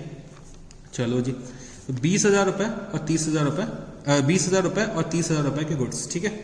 चलो जी, थर्ड पार्ट क्या कहता है क्वेश्चन का, परचेज्ड गुड्स ऑन क्रेडिट ₹20,000। तो मैंने क्या करा, गुड्स को क्रेडिट में परचेज करा, मैंने गुड्स को क्रेडिट में परचेज करा। तो समझने की कोशिश करना, जब मैंने गुड्स को परचेज करा तो मेरे बिजनेस के गुड्स बढ़ने चाहिए, वो मैंने यहाँ पे लिख दिया, ठीक है। मैंने गुड्स को परचेज करा तो गुड्स मेरे बिजनेस में बढ़ने चाहिए। क्या मैंने गुड्स को कैश में परचेज करा, नहीं सर नहीं, हम लोगों ने क्रेडिट में परचेज करा। तो हम लोग कैश में कोई इफेक्ट डालेंगे, नहीं सर नहीं, बिल्कुल भी नहीं डालेंगे। तो हमने क्या करा, जब क्रेडिट में परचेज करा तो मेरे क्या होगी, लायबिलिटीज इंक्रीज हो गई होंगी, ठीक है। मेरा कैपिटल तो एज इट इज ही रहा होगा 50,000 रुपीज का, मेरी क्या होंगी, लायबिलिटीज इंक्रीज हो गई होंगी। तो लायबिलिटीज कितने से इंक्रीज हो गई होंगी ये आप मेरे को बता सकते हो, 20,000 रुपीज से। सर पूरा का पूरा गुड्स हमने क्रेडिट पे ले रखा है, और जिनसे भी हम लोग गुड्स परचेज करते थे क्रेडिट पे, तो उनको हम लोग क्या बोल देते थे, अपने बिजनेस के क्रेडिटर्स, तो मैंने यहाँ पे लिख दिया क्या, कैपिटल प्लस क्रेडिटर्स। ठीक है, चाहो तो आप लोग यहाँ पे ब्रैकेट में भी लिख सकते हो क्रेडिटर्स, एग्जाम्पल एग्जामिनर को और अच्छे से कन्वे करने के लिए। अब मैं टोटल देखता हूँ, तो मेरे पास 20,000 रुपये कैश है प्लस 50,000 रुपीज़ के मेरे पास क्या हो गए, गुड्स हो गए। ठीक है, मेरे पास 50,000 रुपीज़ के क्या हो गए, गुड्स हो गए। तो देखो अब भी देखो, तो मेरा LHS is always is equal to RHS, मतलब 70,000 डेबिट साइड में है तो 70,000 इधर साइड में लेफ्ट हैंड साइड में है, तो 70,000 मेरा क्रेडिट साइड में भी राइट हैंड साइड में भी है। ठीक है, चलो हम लोगों ने थर्ड ट्रांजैक्शन भी नोट डाउन कर लिया। फिर जो हमारा फोर्थ ट्रांजैक्शन है, सोल्ड गुड्स कॉस्टिंग 10,000 फॉर 12,000। मैंने 10,000 के गुड्स 12,000 में बेच दिए। 10,000 के गुड्स मैंने 12,000 में बेच दिए। ठीक है, अब क्वेश्चन को समझने की कोशिश करना। सोल्ड गुड्स कॉस्टिंग 10,000 फॉर 12,000, और ये नहीं दे रखा है कि हमने कैश में सेल करी है या फिर क्रेडिट में सेल करी है। अगर बच्चे क्वेश्चन में कुछ भी नहीं दे रखा है तो हम लोग ये हमेशा अज्यूम करते हैं, कि जो हमने सेल्स कर रखी है, और क्वेश्चन में कुछ नहीं दे रखा है, तो हमने ये जो सेल्स करी हुई है वो हमने किस पे करी होगी, क्रेडिट पे करी होगी। कैश पे अगर करी होगी तो स्पेसिफिकली क्वेश्चन पे दिया होगा, और अगर हम लोग क्रेडिट पे कर रहे हैं तो क्वेश्चन में हो सकता है दिया भी हो सकता है ना भी दिया हो। तो हमें क्या करना है इस क्वेश्चन में, हमें क्या करना है, गुड्स को सेल करें। तो मेरे बिजनेस से गुड्स जा रहे हैं, 10,000 रुपीज़ के मेरे बिजनेस से गुड्स गए। ठीक, 10,000 रुपीज़ के मेरे बिजनेस से गुड्स गए, और मैंने क्या करा होगा, तो 12,000 की सेल्स करी तो मेरे डेटर्स क्रिएट हो गए होंगे। मैंने जब सेल्स क्रेडिट पे करता हूं तो मेरे बिजनेस पे क्या क्रिएट हो जाते हैं, डेटर्स। तो 12,000 रुपए के मेरे डेटर्स क्रिएट हो गए, और मेरे पास अब गुड्स कितने के बचे, 40,000 रुपीज़ के, और 20,000 रुपीज़ का मेरे पास कैश पहले से था। ठीक है, मेरे पास कैश कितना था, 20,000 रुपीज़ पहले से था। क्रेडिटर्स में मेरे कोई चेंज नहीं आएगा। ठीक है, क्रेडिटर्स में मेरे कोई भी चेंज नहीं आएगा। अब समझने की कोशिश करना, 10,000 की चीज़ मैंने 12,000 में बेची, तो मेरा प्रॉफिट कितना हुआ होगा, 2,000 रुपये का। 10,000 की चीज़ को मैंने 12,000 रुपीज़ में सेल करा, तो मेरा प्रॉफिट कितना हुआ, 2,000 रुपीज़ का। और मैंने क्या बताया था, जो प्रॉफिट या लॉस होता है, प्रॉफिट या लॉस जो भी हो, वो हमें किस में एडजस्ट करना है, कैपिटल में जाके एडजस्ट करना है। तो इस क्वेश्चन में हमारा क्या हुआ, प्रॉफिट हुआ है। प्रॉफिट कितना हो रखा है, 2,000 रुपये का। ठीक है, मैंने कैपिटल में ऐड कर दिया, तो कितना हो जाएगा, 52,000 रुपीज़। और मैंने यहाँ पे क्या लिख दिया, ब्रैकेट में प्रॉफिट। तो बच्चे हमारे बिजनेस में क्या हो गए थे, डेटर्स क्रिएट हो गए, तो मैंने यहाँ पे ऊपर भी लिख दिया cash plus stock plus debtors. ठीक है, cash plus stock plus debtors. तो हमने अपना ट्रांजैक्शन जो था डी वो भी रिकॉर्ड कर लिया। फिर हमने देखा क्या, अगला जो ट्रांजैक्शन है, bought furniture on credit rupees 2,000, bought furniture on credit rupees 2,000। तो बच्चे हम लोग फर्नीचर को खरीद के ला रहे हैं, और किस में लेकर आ रहे हैं, क्रेडिट पे लेकर आ रहे हैं। क्रेडिट में क्या करा, मैंने फर्नीचर परचेज करा। तो समझने की कोशिश करना, जब मैं फर्नीचर परचेज करता हूं तो मेरे बिजनेस के एसेट्स इंक्रीज हो जाते हैं। ठीक है, मेरे बिजनेस के एसेट्स इंक्रीज हो जाते हैं जब मैं फर्नीचर फर्नीचर परचेज करता हूं। तो 12,000, ठीक है, फर्नीचर मैंने कितने के परचेज करे, 2,000 रुपीज़ के। तो मैंने यहाँ पे लिख दिया 2,000, और ऊपर मैंने क्या लिख दिया, प्लस फर्नीचर। और फर्नीचर जो मैंने परचेज करा है वो किस पे करा है, क्रेडिट पे परचेज कर रखा है। तो मैं इसको और अच्छे से एक्सप्लेन करने के लिए ये लिख सकता हूँ, ये जो मैंने 20,000 के क्रेडिटर्स थे, ये किसके लिए थे, क्रेडिटर्स फॉर गुड्स थे। और मैंने यहाँ पे लिख दिया क्या, creditors for assets. Creditors for assets, या फिर डायरेक्टली लिख सकते हैं क्रेडिटर्स फॉर फर्नीचर। मैंने दोनों को अलग अलग बाइफरकेट कर दिया। तो 52,000 रुपीज़ का मेरा अभी भी क्या रहेगा, कैपिटल, प्लस 20,000 रुपीज़ के मेरे क्या रहेंगे, गुड्स। और जो मैंने एसेट्स परचेज करें वो किस पे करें, मतलब फर्नीचर जो परचेज करा है वो क्रेडिट पे परचेज करा है। तो 2,000 रुपीज़ का मेरा क्या हो गया, क्रेडिटर क्रिएट हो गया। ठीक है सर, अभी भी अगर आप लोग चेक करोगे तो मेरी अकाउंटिंग इक्वेशन मैच हो रही होगी, LHS is always is equal to RHS। ठीक है, फिर जो मेरा नेक्स्ट ट्रांजैक्शन था, paid cash to a creditor rupees 15,000, मतलब जिससे मैंने गुड्स परचेज करे थे क्रेडिट पे, उसको मैंने 15,000 रुपए कैश दिया। तो मेरे बिजनेस से क्या जा रहा है, कैश जा रहा होगा, तो 15,000 रुपीज मैंने लेस कर दिया। और मैंने किसको दिया, क्रेडिटर्स को, तो मेरे बिजनेस में लाइबिलिटीज भी कम हो रही होंगी, तो मैंने -15,000 कर दिया। तो अब अगर मैं देखूं इस ट्रांजैक्शन के बाद मेरी क्या सिचुएशन रहेगी, तो 52,000 रुपीज के 52,000 रुपीज का मेरे पास कैपिटल है, प्लस 5,000 रुपीज के मेरे पास क्रेडिटर्स फॉर गुड्स है, और 2,000 रुपीज के मेरे पास क्रेडिटर्स फॉर एसेट्स है। मेरे पास क्रेडिटर्स फॉर एसेट्स कितने हैं, 2,000 रुपीज के। 5,000 रुपीज का मेरे पास कैश है, बचा रह गया आफ्टर पेमेंट। 40,000 रुपीज के अभी भी मेरे पास गुड्स हैं, 12,000 के मेरे पास डेटर्स हैं, और 2,000 रुपए का मेरे पास फर्नीचर रखा हुआ है। ठीक है, ये सब चीजें मेरे पास हैं। उसके बाद क्या दे रखा है, लास्ट जो ट्रांजैक्शन है हमारा, सैलरी पेड ₹1,000। ठीक है, सैलरी पेड ₹1,000। मैंने क्या करा, अपने बिजनेस में कोई एम्प्लॉय होगा उसको सैलरी पे करी, तो सैलरी जो पे करी है वो मैंने किस में करी होगी, कैश में करी होगी। सैलरी जो मैंने पे करी है वो किस पे करी होगी, कैश पे करी होगी। तो मेरे बिजनेस से कैश जा रहा होगा, तो मेरा अब कैश कितना बचा, 4,000 रुपीज का। ठीक है, अब जो सैलरी का पेमेंट होता है वो क्या होता है, बिजनेस का एक्सपेंस होता है। बिजनेस का एक्सपेंस होता है, तो जो भी बिजनेस के एक्सपेंसेस होता है, जो भी बिजनेस के एक्सपेंसेस होते हैं वो भी हमारे अल्टीमेटली जाके कहाँ इफेक्ट करते हैं, हमारे प्रॉफिट और लॉस को इफेक्ट करते हैं। जो भी हमारे बिजनेस के एक्सपेंसेस होते हैं वो कहाँ मेरे को इफेक्ट करते हैं, मेरे प्रॉफिट और लॉस को जाके एडजस्ट करते हैं। तो वो प्रॉफिट और लॉस अल्टीमेटली कहाँ एडजस्ट होता है, कैपिटल में जाके एडजस्ट हो जाता है। तो हमें अपने एक्सपेंसेस को कहाँ एडजस्ट करना है, अपने एक्सपेंसेस को कहाँ एडजस्ट करना है, अपने कैपिटल में एडजस्ट करना होता है। तो अब जो मेरा कैपिटल बचा होगा इसको हम लोग लिख सकते हैं सैलरी ब्रैकेट में, और मेरा अब जो कैपिटल बचा होगा वो कितना हो जाएगा, 51,000 रुपीज। 5,000 रुपीज के मेरे पास क्रेडिटर्स फॉर गुड है, 2,000 रुपीज के क्रेडिटर्स फॉर एसेट्स है, 4,000 का भी मेरे पास कैश है, 40,000 रुपीज का मेरे पास स्टॉक है, 12,000 रुपीज के मेरे पास डेटर्स हैं, और 2,000 रुपीज का मेरे पास फर्नीचर है। ठीक है, तो बस क्वेश्चन में हमें इतने ही ट्रांजैक्शंस रिकॉर्ड करने थे। क्वेश्चन में हमें बस इतने ही ट्रांजैक्शंस रिकॉर्ड करने थे। तो हमने क्या करा, सारे के सारे ट्रांजैक्शंस रिकॉर्ड कर लिए और एक प्रॉपर मैनर में रिकॉर्ड कर लिए। हम लोगों को इसी तरह से अपनी अकाउंटिंग इक्वेशन बनानी है। अगर आप लोग इस साइड का टोटल करोगे और इस साइड का टोटल करोगे तो दोनों साइड्स के टोटल हमेशा मैच होंगे, मतलब LHS is equal to RHS। Sir ये चीजें आप बार बार रिपीट क्यों करो, जिससे कि बच्चे आपके दिमाग में ये बातें बैठ जाएं। जब ये चीजें बैठ जाएंगी ना, जब हम लोग जर्नल में पहुंचेंगे तो और भी अच्छे से चीजें समझ में आएंगी। तो इस अकाउंटिंग इक्वेशन का प्रॉपरली हमने आज एक क्वेश्चन करा है, जिससे हमें समझ में आया है कि कोई ट्रांजैक्शन देख रहे हैं हर हमेशा दो जगह इफेक्ट दे ही रहा है। कोई भी ट्रांजैक्शन दो जगह इफेक्ट देता ही देता है। जैसे कि हमने ये सैलरी पे करी थी तो 1,000 रुपए कैश में इफेक्ट आया, प्लस 1,000 रुपए कैपिटल में इफेक्ट आया।